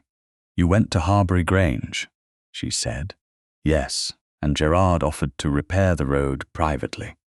Lionel glanced at her. How did you know? Because men who fear public questions often become generous in private. You make corruption sound disappointingly predictable. Most wrongdoing is less original than the people committing it, believe. He almost smiled. Then she turned toward him fully. Did you accept? No. Why? Because paying for repairs now would not explain why the repairs were neglected before. And Thomas, Berwick? His statement remains unresolved. Good. Lionel's brows lifted slightly. You sound as though you expected me to forget it. Amabel held his gaze. I expected the road to become more important than my name. His expression changed. The humor vanished. It will not. You may prove Gerard diverted stone. You may repair every ditch between here and Winchester. That will not answer why a man stood before half the county and claimed I signaled your carriage before the crash. I know. Do you? Her voice stayed calm, but the old wound from the breakfast still lived beneath it. Because public works can be corrected with money and labor, a woman's reputation does not repair so neatly. Lionel was silent for a moment. At first, I thought repairing the road would answer the insult. Roads do not have reputations, Your Grace. Women do. The words settled between them. He did not defend himself. He did not explain his intentions. He only nodded once. Then both matters will be answered. Before Amabel could reply, hoofbeats sounded outside. Mrs. Preece looked toward the door. A moment later, Lionel's coachman entered the cottage passage, travel-stained and apologetic, having returned from overseeing work connected to the replacement carriage. Lionel went to meet him, and Amabel followed. The man removed his hat. Your Grace, Miss Denham. Lionel studied his face. You have something to say? Yes, Your Grace. The coachman looked at Amabel, then back at Lionel. About the night of the accident. The cottage became quiet. Go on, Lionel said. The coachman drew a breath. There was no blue light before the wheel went down. The coachman's words changed the room more completely than a shout could have done. Amabel stood very still beside the passage door, while Lionel looked at the man who had driven his carriage through the dark on Harbury Ridge Road. Mrs. Preece remained near the sitting room, one hand resting on the back of a chair. Lady Cecily had risen from her place by the window. No one spoke for several seconds. Then Lionel said, Tell us exactly what you remember. The coachman nodded. We came around the upper bend with no light ahead of us, Your Grace. None but our own lamps. The road was wet, and the horses were unsettled before the wheel dropped, but I saw no blue lantern. I heard the crack, brought the team under control, and only after that did I see Miss Denham, coming from the direction of the cottage with the blue light in her hand. Amabel felt her breath leave slowly. You are certain? He turned to her. Yes, miss. I remember because the color was strange in the dark. I saw it moving toward us after the accident. Lionel's face remained composed, but something hard settled behind his eyes. Why did you not say this sooner? The coachman lowered his gaze. I did not know anyone had claimed otherwise until yesterday. I was away overseeing repairs and arrangements for the replacement carriage. When I returned to Redmarsh, one of the servants told me what was said at Harbury Grange. And you came here directly? As soon as I knew where your Grace was. Lionel nodded once. Good. Amabel looked at the coachman. Did you see Thomas Berwick that night? No, miss. Not before the wheel broke. Not afterward either. Did anyone else approach the carriage before I arrived? No. His answer was immediate. Only you. The truth should have felt like triumph. Instead, Amabel felt the weight of how easily one man's false statement had placed her entire character on trial. The coachman's testimony helped. It mattered, but she also knew how county society worked. Gerard would call the man loyal to his employer. Rowena would call him mistaken. Thomas would repeat his lie. People who wanted scandal would choose whichever version entertained them most. Lionel seemed to follow the same thought. One witness against another, he said quietly. Yes, Amabel replied, and yours works for you. The coachman stiffened. Miss Denham, I swear, I believe you. She looked at him, but belief is not the same as proving what others prefer to doubt. He nodded reluctantly. Lionel dismissed him with thanks and instructed him to remain available for the formal inspection. When the door closed, silence returned. Lady Cecily looked between Lionel and Amabel, then toward Mrs. Preece. I believe I should like some tea. Mrs. Preece understood at once, and I believe I should like help deciding which tray to use. The two older women withdrew to the adjoining room, close enough to preserve propriety and far enough to leave Amabel and Lionel a measure of privacy. Lionel did not speak immediately. Neither did Amabel. Outside, the afternoon had turned pale and windless. The blue lantern hung in its usual place against the wall, unlit. Lionel looked at it, then at her. You were right. About what? The road and your reputation being separate matters. I would rather not have been. So would I. He moved toward the fireplace, but stopped before coming too close. His left shoulder no longer seemed to trouble him, and only a thin healing mark remained near the heel of his right hand. Amabel noticed it because she remembered washing blood from that same palm when he was only Lionel Merehurst, a stranded stranger who had made dry remarks beside her fire. That man had seemed easier to understand than a duke. Perhaps because power complicated every kindness it touched. Lionel said, "At the hunt breakfast, I thought I was defending you. I know. That does not excuse what I did." No. He accepted the answer without flinching. I turned your home into a solution I could purchase. I made your life sound transferable because I had enough money to move it. Amabel looked at him more closely. There was no performance in the admission, no attempt to force forgiveness by demonstrating remorse. Why did you return that morning? She asked. The question came more suddenly than she intended. Lionel's expression changed. After the accident. Yes, I told you I had promised. That is not what I asked. He waited. Amabel drew a breath. Would you still have come back if the road had been sound? If there had been no missing stone, no neglected repairs, no injustice for a duke to correct? For once, Lionel had no quick answer. She was glad of it. An instant declaration would have sounded false. He looked toward the window, then back at her. When I left here before dawn, I knew nothing about diverted stone. No, I did not know Thomas Berwick would lie about you. No, I did not know Gerard Harbury might have misused his authority. No, his voice grew quieter. I knew you had heard horses scream and walked into the dark. I knew you had taken in a stranger without asking what he could give you. I knew you had spent half the night tending my hand and arguing with me about a road everyone else had chosen not to see. A faint warmth moved through her despite herself. Lionel continued. I also knew Lady Harbury would hear of it. I had met her before. I knew enough of her habits to suspect she might make your kindness socially expensive.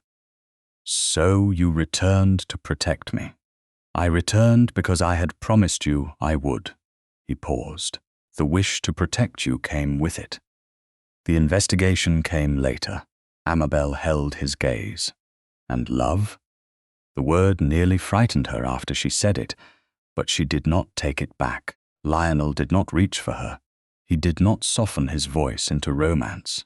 Not then, he said honestly. Not in one night. I would insult you if I claimed otherwise. She had not expected relief, yet she felt it. Good. His brows lifted. Good? I do not trust love that arrives before knowledge. Neither do I. And now, a different silence formed. Lionel looked at her as though every careless answer had been removed from him. Now I know that you keep records because memory deserves witnesses. I know you would rather lose comfort than surrender choice. I know you make servants speak plainly and dukes listen reluctantly. I know you laugh when you forget to guard yourself. And I have discovered that I want to hear that sound again. Amabel's breath caught. Lionel went on. I do not know what name to give everything I feel yet, but I know I came back for you before there was a cause to repair. The truth of it entered quietly. No grand declaration, no command, no promise she had not asked for. She looked down at his right hand. The last mark from the accident was still visible. Without thinking too carefully, she reached out and touched one finger lightly to the healed skin near his palm. Lionel went still. He did not close his hand around hers. He waited. That, more than any speech, told her he was learning. Amabel withdrew her hand. At the inspection, what do you intend to do? What do you want me to do? She looked up. Stand where you can hear me. I can do that. Do not answer every insult before I have spoken. I can try. That is less reassuring. It is more honest. A reluctant smile touched her mouth. His answering expression was quiet and warm. Then Amabel turned toward the window. The question of Thomas Berwick remained. The coachman's testimony strengthened her case, but it did not destroy the lie. Not yet. Outside, dusk had begun to gather across the ridge. She walked to the door, opened it, and stepped into the cold evening air. Lionel followed at a respectful distance. From the cottage, the road curved beyond a mature hawthorn hedge before descending toward the place where the carriage had broken. Amabel looked toward the lower bend Thomas claimed to have occupied. She looked back at Lantern Cottage. Then she stopped. "What is it?" Lionel asked. She did not answer immediately. She moved several paces farther toward the hedge, studying the angle. The cottage disappeared almost completely behind the thick hawthorn and the curve of the ridge. Her heart began to beat faster. Thomas said he saw the blue lantern from the lower bend. Yes.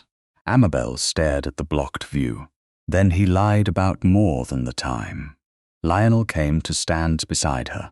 Why? She turned toward him. Because from where Thomas claims he stood, he could not have seen the cottage window at all.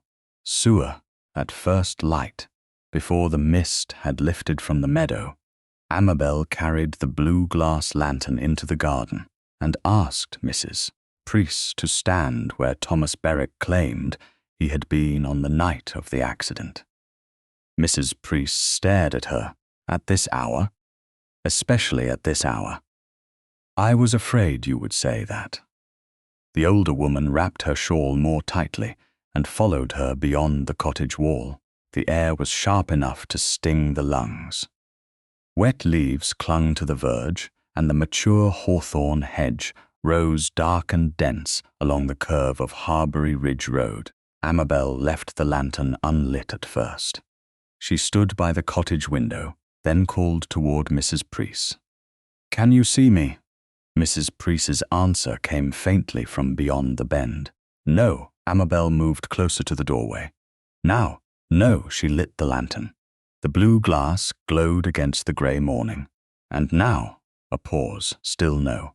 Amabel's heart began to beat faster.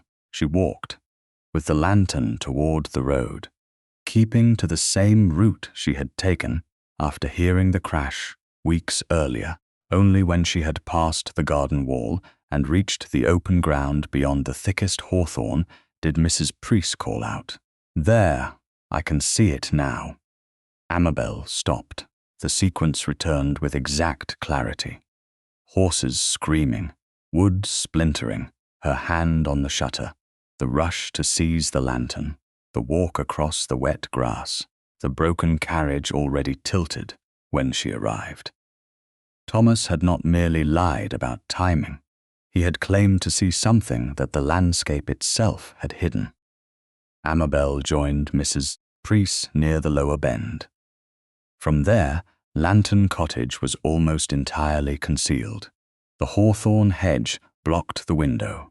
The curve of the ridge concealed the door. Even the roofline was visible only in fragments through branches. Mrs. Priest looked toward the cottage, then at Amabel. He could not have seen the lantern inside. No. And he said he saw it before the wheel broke. Yes. Mrs. Priest's face hardened. Then someone told him what to say. Amabel looked down the road. Perhaps you know it. I know he lied. I do not yet know exactly why. That distinction mattered. She would not imitate Gerard by building certainty where proof had not yet reached. They repeated the test 3 times. Once with the lantern in the window, once at the doorway, once with Amabel walking toward the road. Each time, the result was the same. The blue light became visible from Thomas's claimed position. Only after Amabel had already left the cottage and come beyond the hedge. By then, on the night of the accident, Lionel's wheel had already broken. The coachman had already brought the frightened team under control. The sequence could not be reversed merely because scandal preferred it. Later that morning, Lionel arrived with Lady Cecily and his carriage master. At Amabel's request, the clerk appointed to receive evidence for the coming inspection came as well. She had refused to let the demonstration remain a private understanding between herself and the Duke. If the road was to be examined publicly, then the discovery had to enter the official record through her own voice. Lionel understood. He did not explain it for her. He did not arrive with a speech prepared. He stood beside Lady Cecily while Amabel led the others toward the bend. Mr. Berwick stated that he stood here, she said to the clerk. From this point, he claims he saw my blue lantern before His Grace's carriage reached the failed section of road. The clerk looked toward Lantern Cottage. I can see part of the roof, but not the window, no, and not the door, no. Amabel handed the lantern to Mrs. Preece, who carried it back toward the cottage. Everyone watched. She disappeared behind the bend. The blue glass vanished completely. Several moments passed. Then the lantern reappeared only when Mrs. Preece crossed beyond the hawthorn hedge and entered the open stretch of ground. The clerk frowned. From here, the light becomes visible only after the bearer has already left the cottage grounds. Exactly. Amabel turned toward Lionel's carriage master and the coachman's statement. The man answered carefully. The coachman says the wheel had already gone down before Miss Denham approached with the blue light. So the sequence is this, Amabel said. The carriage strikes the collapsed edge. The wheel breaks. The horses cry out. I hear the crash from inside Lantern Cottage. I light the blue lantern. I leave the house. Only after I pass beyond the hedge can anyone standing at this bend see the light. The clerk looked at her. Then Mr. Berwick's claim is impossible as stated. Lionel's gaze remained on Amabel. He said nothing. She felt his silence not as absence, but as discipline. He had promised to stand where he could hear her. He was doing exactly that. Before the clerk could finish writing, hoofbeats sounded from the direction of Harbury Grange. Gerard Harbury appeared on horseback with his steward behind him. He dismounted slowly, his expression controlled. A gathering on the road. How industrious. The clerk bowed. Lionel did not move. Amabel held her ground. Gerard looked from the lantern to the hedge. May I ask what performance I have interrupted? No performance, Amabel said. A test of Mr. Berwick's statement. Gerard's attention sharpened. And naturally, you have found it false. Naturally has nothing to do with it. She pointed toward the bend. From the place where Thomas claims he stood, Lantern Cottage cannot be seen. The hedge and curve of the ridge block the view. Gerard glanced at the hawthorn. A hedge can be cut. Amabel stared at him. Do you suggest I grew it back before breakfast?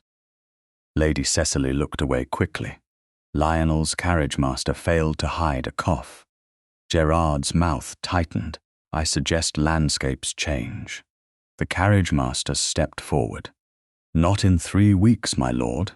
That hedge has been mature for years. Anyone who tends roads or horses in the district can confirm it. Gerard turned to him. "You serve the Duke?" "I do. Then your loyalty is obvious." The man's expression did not change. So is the hedge. For a moment no one spoke. The absurdity of Gerard's position had become visible even to the clerk. Amabel felt no triumph yet. Thomas had still not confessed. Gerard had not admitted anything. The diverted stone remained a separate matter requiring proof. But one lie had lost its protection. The road had contradicted it. Gerard looked at Amabel. "You seem determined to make this personal." It became personal when a man stood before half the county and accused me of arranging an accident I had heard from inside my own home. He said only that he saw a light, and you made certain everyone understood what they were meant to believe. Gerard's eyes cooled. "Be careful, Miss Denham." Lionel shifted then, only once. Amabel sensed it and lifted a hand slightly without looking at him. "Not yet." He stopped. She continued. "I have been careful. That is why I asked where Thomas stood. That is why I tested the view. That is why the clerk is here. Carefulness is the reason your suggestion no longer survives the road." Gerard's face remained composed, but the confidence beneath it had thinned. "The formal inspection has not yet occurred." "No," Amabel said. "But it will." He mounted and left without another word. His steward followed. Only after the hoofbeats faded did Lionel come nearer. He looked toward the hedge, then toward Amabel. "You found the floor?" "No." She watched Mrs. Preece carrying the lantern back toward the cottage. "The hedge has been there longer than either of us. Someone merely had to stop talking long enough to look." Lionel smiled, but there was humility in it now. "I suspect that lesson was not intended solely for Lord Harbury. How perceptive of you." "I am improving." The clerk closed his notebook. "I will include the demonstration in the preliminary record. Mr. Berwick will have to repeat his statement at the inspection." Amabel looked down the road toward Harbury Grange, then let him repeat it, standing where he claims he stood. That afternoon, word arrived that the inspection date had been fixed. Gerard received the same notice before sunset. By evening, he had summoned Thomas Berwick to Harbury Grange. Thomas stood in the servants' passage with his cap in both hands while Gerard spoke to him in a low voice. Neither man noticed the older woman waiting beyond the half-open pantry door. Thomas's mother had come to deliver mended linen. She heard only fragments: her cottage, winter, loyalty, the inspection. Then Gerard said, very quietly, "You will remember what you saw." Thomas answered after a long silence. "Yes, my lord." His mother covered her mouth with one trembling hand. The inspection was fixed for the following Thursday, and by the beginning of that week, Amabel understood that every fact they had gathered needed to be placed in order, before Gerard had time to turn confusion into defense. She sat at the table in Lantern Cottage, with her memoranda arranged by date, the blue-glass lantern hanging in its usual place against the wall, and Mrs. Preece beside the fire, pretending to mend a cuff while listening to every word. Lionel had come with Lady Cicely shortly after noon. He brought no grand entourage, only his steward and a written list of witnesses who had agreed to attend the inspection. The splintered ash wheel spoke section remained in secure storage at Redmarsh, where it had been returned after the wheelwright examined it. It would be brought to Harbury Ridge Road on the day of the inspection under the carriage master's custody. Nothing would move without being accounted for. Nothing would arrive mysteriously at the last moment. Amabel wanted the truth to be strong enough that it did not need theatrics. Lionel set the witness list on the table. The Turnpike trustees have confirmed attendance. So has the local magistrate. Amabel looked down the names. The wheelwright, Mr. Dacre will come. The quarry supplier, Mr. Reed as well. The coachman, he has given his word. Thomas Berwick.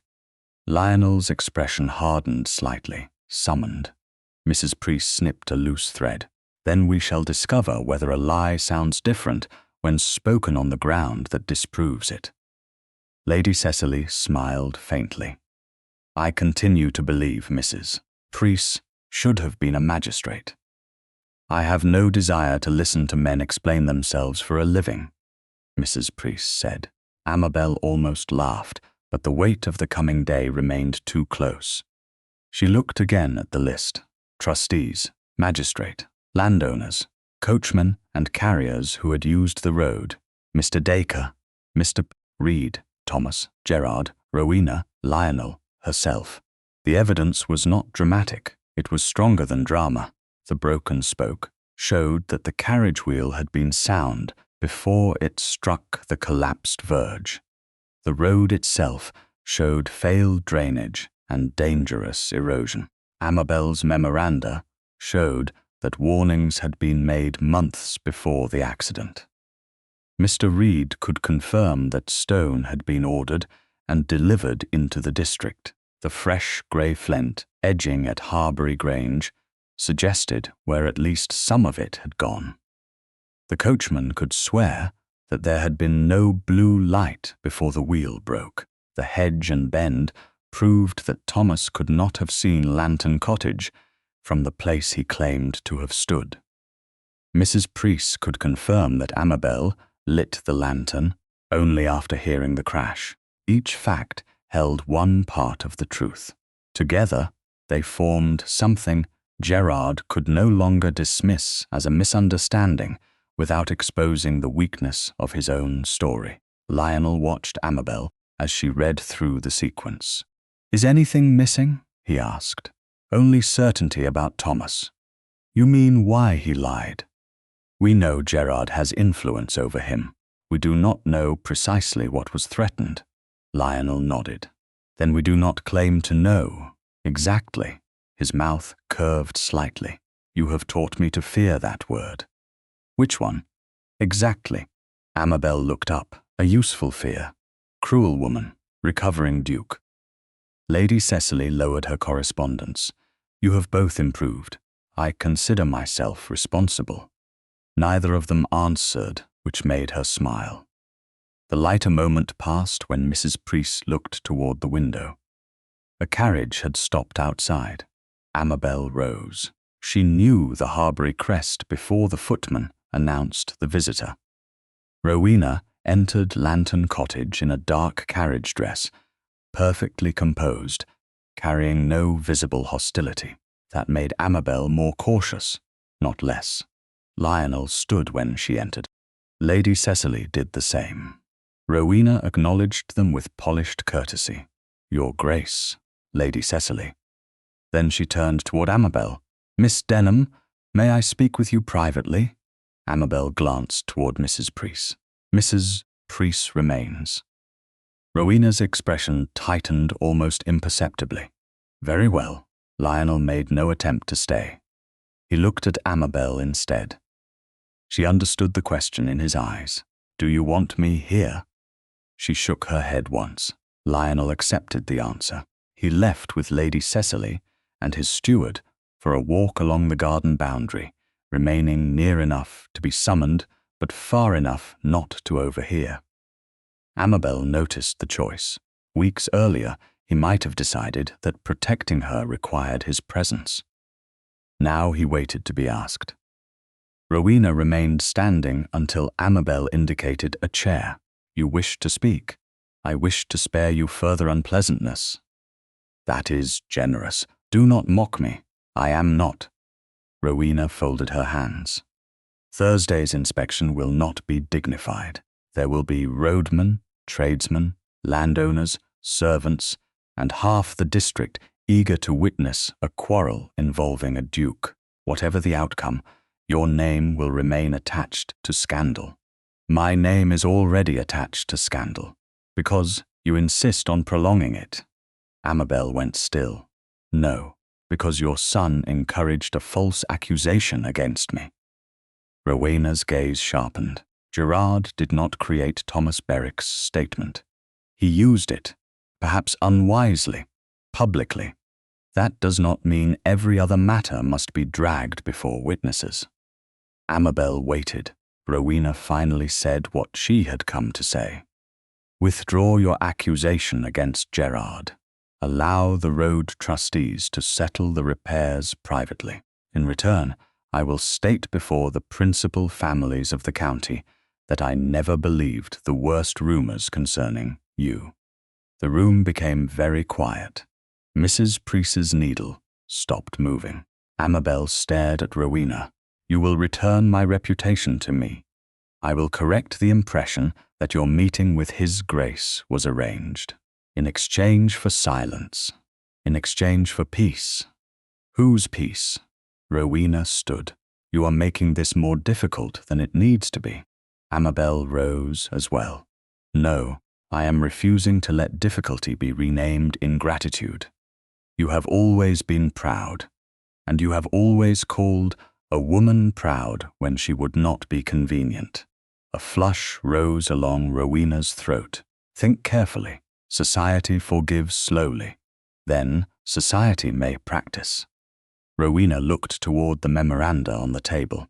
You truly believe these papers will protect you? No, Amabel's voice remained calm. The truth will protect me, or it will not. But I will not sell it for your approval. Rowena's expression changed then, not to anger, but to something colder. You may regret making an enemy of this family. Amabel stepped closer.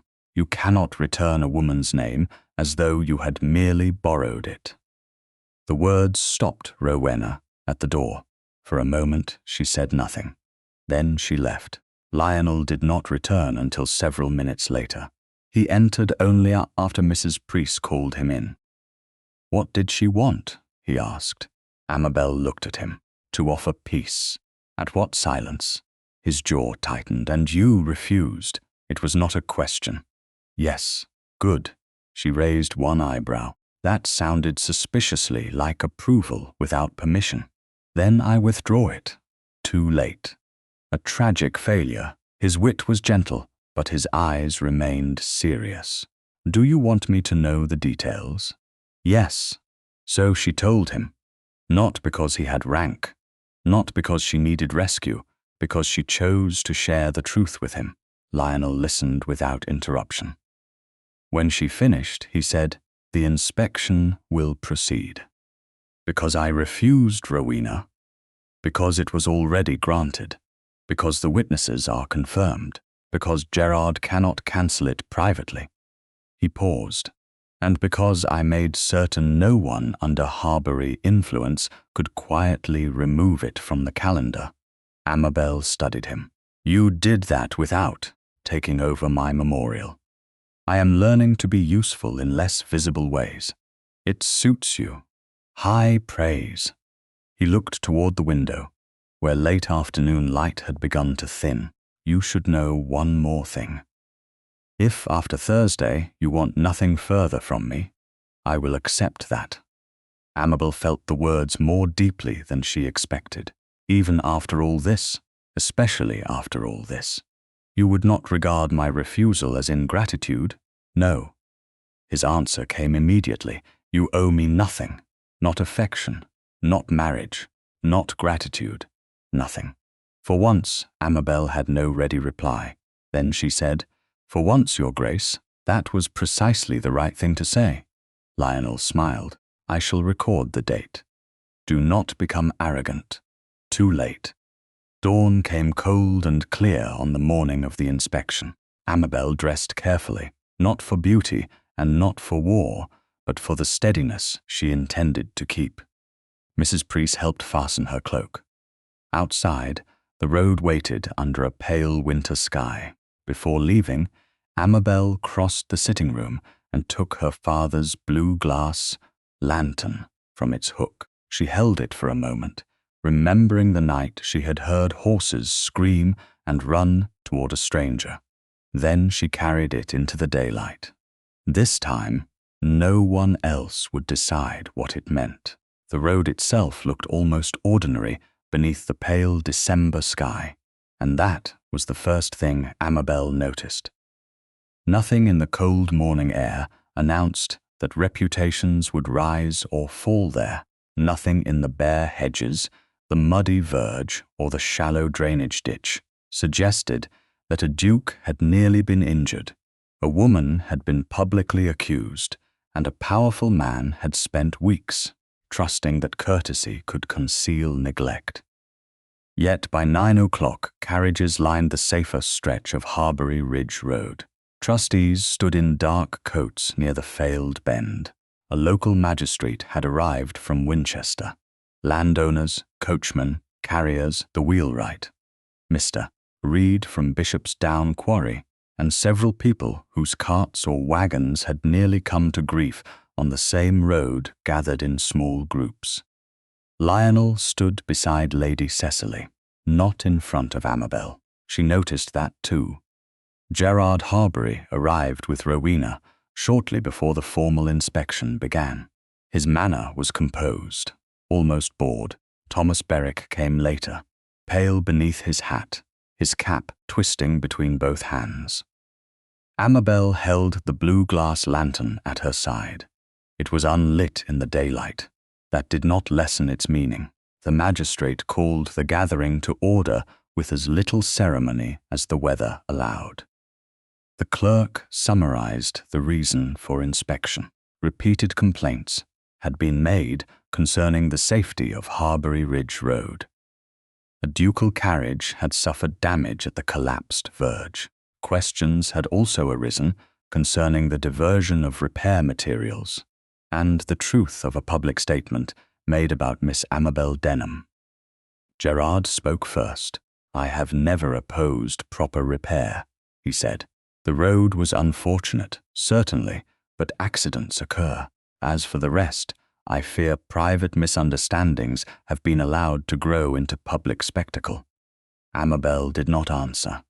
Not yet. Thomas was called forward. The magistrate asked him to repeat what he had said at the hunt breakfast. His voice came rough. "I saw a blue lantern before His Grace's carriage went down." The crowd shifted. Gerard remained still. Amabel stepped forward. "From where?" Thomas pointed toward the lower bend. "There. Will you stand there now?" He hesitated. "If you wish." "I do." Thomas walked to the place he had named. Amabel then turned toward the others.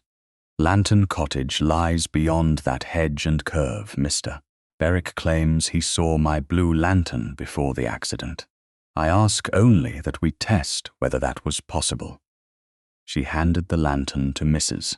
Preece, who carried it toward the cottage exactly as they had done before. The blue glass disappeared behind the mature hawthorn. From Thomas's position, the cottage window was invisible. So was the door. The magistrate walked several paces nearer. "Can you see the lantern?" Thomas looked down. "No." Mrs. Preece moved farther. Still nothing. Only when she passed beyond the hedge and entered the open stretch leading toward the accident site did the blue glass become visible. Amabel looked at Thomas. "You said you saw it before the wheel broke." He said nothing. The magistrate turned toward Lionel's coachman. "Your account?" The man stepped forward. There was no blue light before the wheel went down. "I heard the crack, brought the horses under control, and only then saw Miss Denham coming toward us with the lantern." Gerard spoke at once.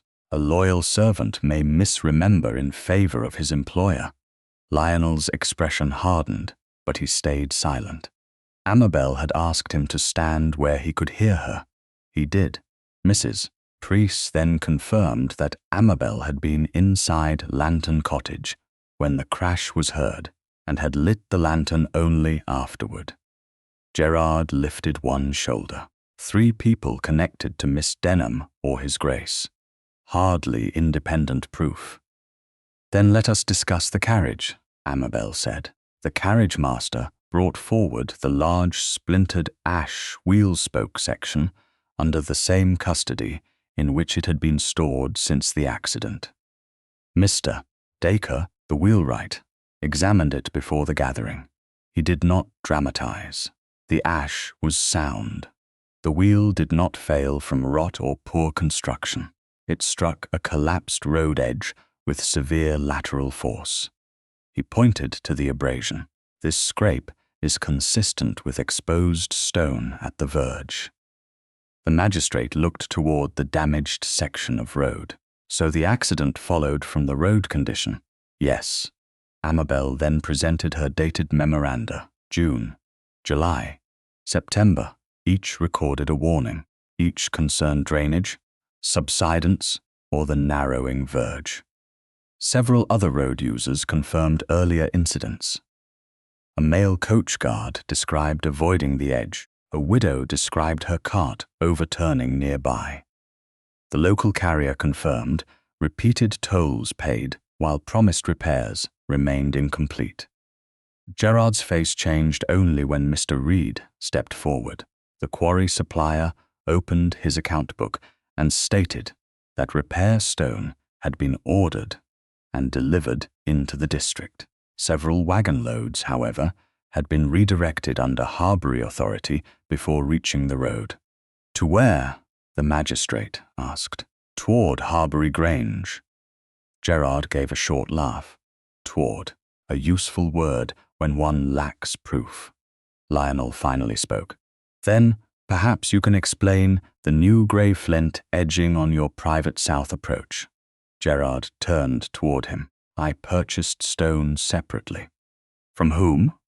Silence. Mr. Reed added, the pale inclusions in that flint are common in the deeper cut used for the July road allocation. Gerard's jaw tightened. Common is not unique. No, Amabel said, but the road remained unrepaired while the stone vanished, and your private approach was improved. You presume much. I have learned to ask carefully. The magistrate turned back to Thomas. Mr. Berwick, why did you state that you saw the lantern before the accident? Thomas looked toward Gerard. The movement was small. Everyone saw it. Gerard said sharply, answer the magistrate. Thomas's mother stood among the local witnesses, clutching the edge of her shawl. Her face was grey with fear. Thomas saw her. Something in him gave way. Because Lord Harbury told me to. The words were almost lost to the wind. The magistrate stepped closer. Speak clearly. Thomas swallowed. He told me to say I saw the blue light before the carriage broke. A murmur passed through the crowd. Gerard went white. That is a lie. Thomas's voice rose. You said my mother's cottage was on Harbury land. You said winter was coming. You told me to remember what I saw. His mother closed her eyes. Gerard turned on him. You coward. Lionel stepped forward then, but not to shield Amabel from the words. He spoke to Gerard. No, a frightened man who finally tells the truth is not the only coward here. Gerard's composure shattered. The Duke's accident was never intended. Silence fell. Lionel looked at him. That is the point, Harbury. You did not need to intend one particular man to be injured. You decided no ordinary traveller mattered enough to prevent it. The words struck harder than anger. Gerard looked around as though seeking support and found none. Rowena stepped forward. I knew nothing of the stone. Amabel faced her. Perhaps not, but you knew Thomas's accusation had not been tested. And you repeated it because protecting your family name mattered more than protecting the truth. Rowena's face tightened. She had no answer. The consequences began before the gathering dispersed. Gerard was removed from influence within the Turnpike Trust, pending full review. The trustees ordered an accounting of the diverted materials and authorized restitution proceedings. The magistrate directed that the matter be examined formally where coercion and misuse of public funds might fall within local authority. Word of Gerard's exposed finances and misconduct would not remain private. Creditors who had once deferred to his status would not defer forever. Rowena's social authority, built on the fear of exclusion, weakened in a single morning, because the county had watched her defend a lie. Thomas was not praised as a hero. He had lied, but his coercion was acknowledged, and his mother's tenancy was no longer left solely at Gerard's mercy.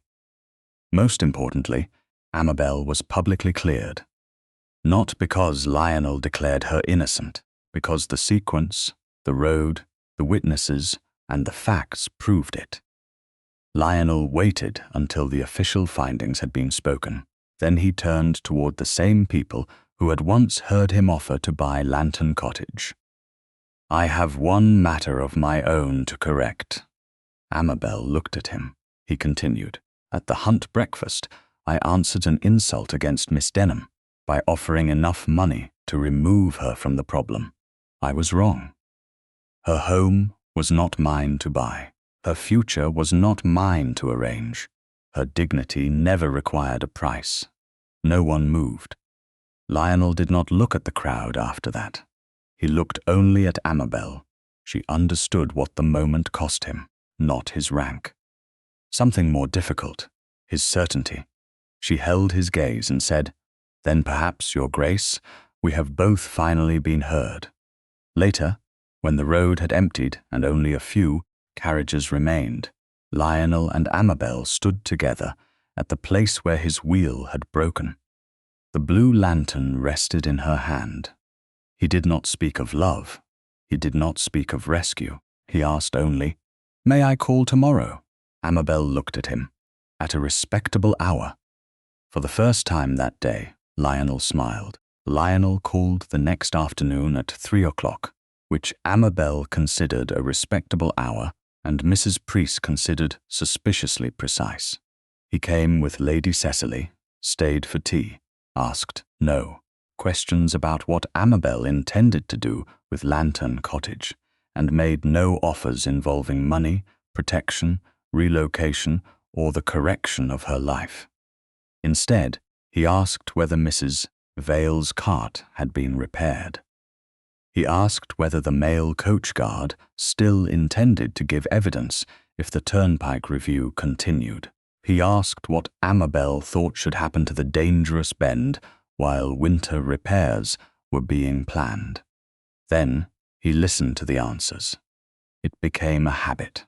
Through December and into January, Lionel called when propriety allowed. Sometimes Lady Cecily came with him. Sometimes Mrs. Preece sat in the room with her mending and made no effort to pretend she was not listening. Lionel wrote when weather delayed travel. His letters were not declarations.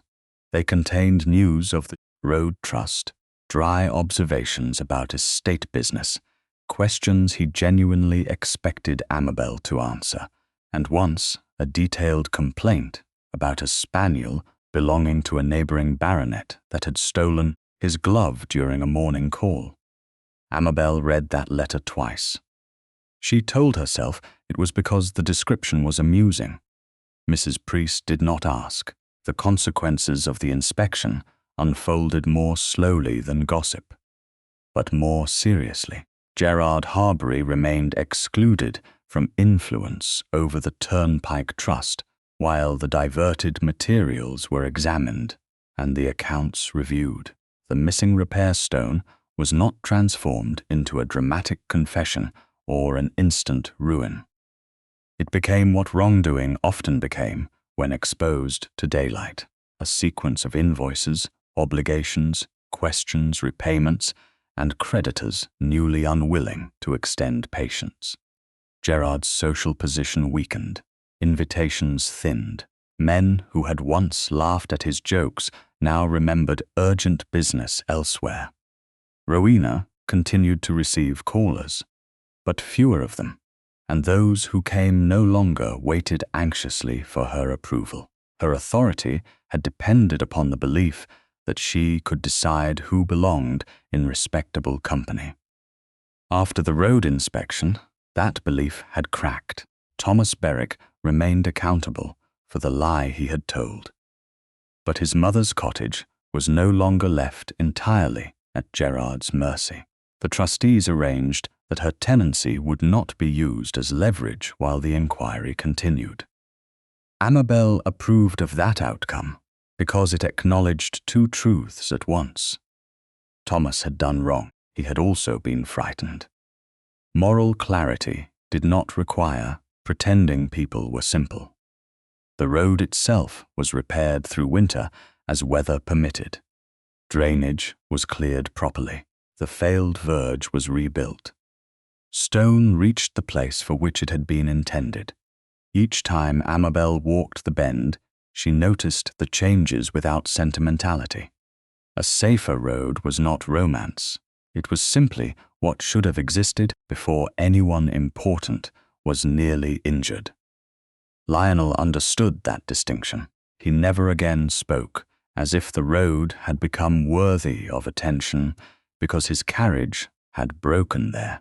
One January afternoon, standing beside the cottage window while rain moved softly over the meadow, he said, "I have been thinking about the first night." Amabel set down her teacup. "That is dangerous. I have survived worse." "Barely." His mouth curved. "I keep remembering that you did not know who I was. You concealed the information remarkably well. I gave you my name. You neglected the part involving a dukedom, an oversight, a substantial one." He looked at her then with the warmth she had learned not to distrust. "Would you have taken me in if you had known?" Amabel considered the question. "Yes, that answer is less flattering than I hoped. You were bleeding." There it is again, my irresistible appeal. She smiled. "Do not become vain. Far too late." Yet beneath the humor, something quieter had taken root. Lionel had stopped trying to prove that he could solve every difficulty. Amabel had stopped assuming that every offer from him contained a hidden command. Trust had not arrived in a single moment. It had been assembled from small choices.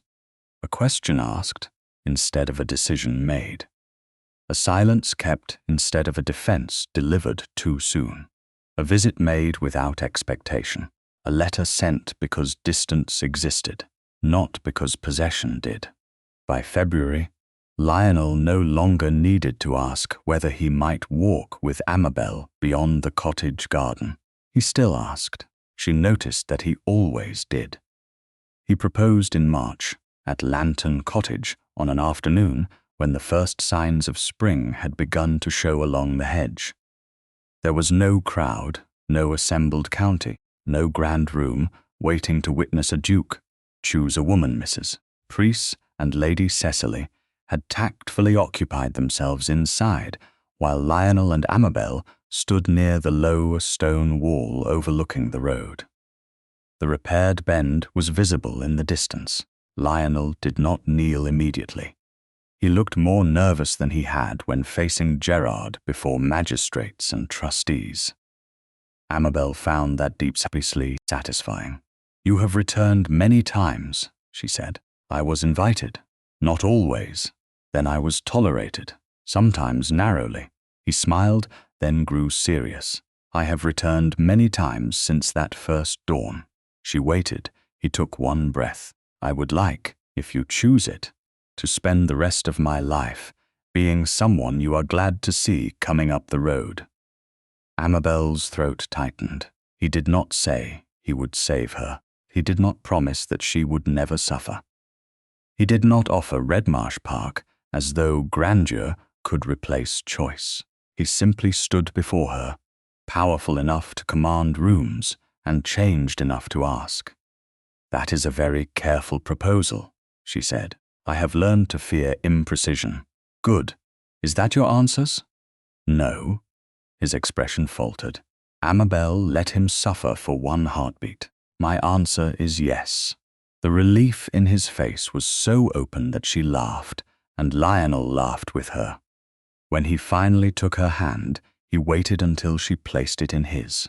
their marriage settlement preserved Amabel's meaningful interest in Lantern Cottage. Lionel did not argue that a duchess had no need of such a place. Amabel did not pretend the cottage mattered more than the life they were choosing together. It remained what it had always been, hers, not a monument to defiance, not a test of love, a home that had once taught her the value of standing on ground no one else could sell for her. They married after proper preparations, with Lady Cecily beside Lionel and Mrs. Preece beside Amabel. There was no public spectacle of triumph. The county already knew the truth. The wedding did not need to correct anyone. By April 1818, Harbury Ridge Road had reopened fully. A small roadside shelter had been built near the dangerous bend for travellers caught in severe weather or delayed by a damaged wheel. Lionel suggested no name for it. Amabel preferred that. At first, light on the morning, the repaired road officially opened. She carried her father's blue glass storm lantern from Lantern Cottage for the last time as an object kept only within her own walls. Lionel walked beside her. The spring air was cold but clean. Mist lay low over the meadow. At the shelter, Amabel hung the lantern inside with her own hands. She had chosen the place. She had chosen that it would remain there for others. No one had taken it from her. No one had turned it into evidence. No one had assigned it a price. In the distance, the first mail coach appeared. The horses came steadily along the repaired road. The wheels passed the rebuilt verge without slipping. The coach crossed the bend safely and continued toward Winchester. Amabel watched until it disappeared. Lionel stood beside her, close enough for warmth and not so close that she could not breathe. "You did return before dawn," she said. He looked at her, the first time, because I had promised, every time after that, because you allowed me. Amabel turned toward the shelter. The blue lantern burned softly in the pale morning light, not as evidence, not as accusation, not as a relic locked away in a ducal house, as a light left by choice for the next stranger who might need it.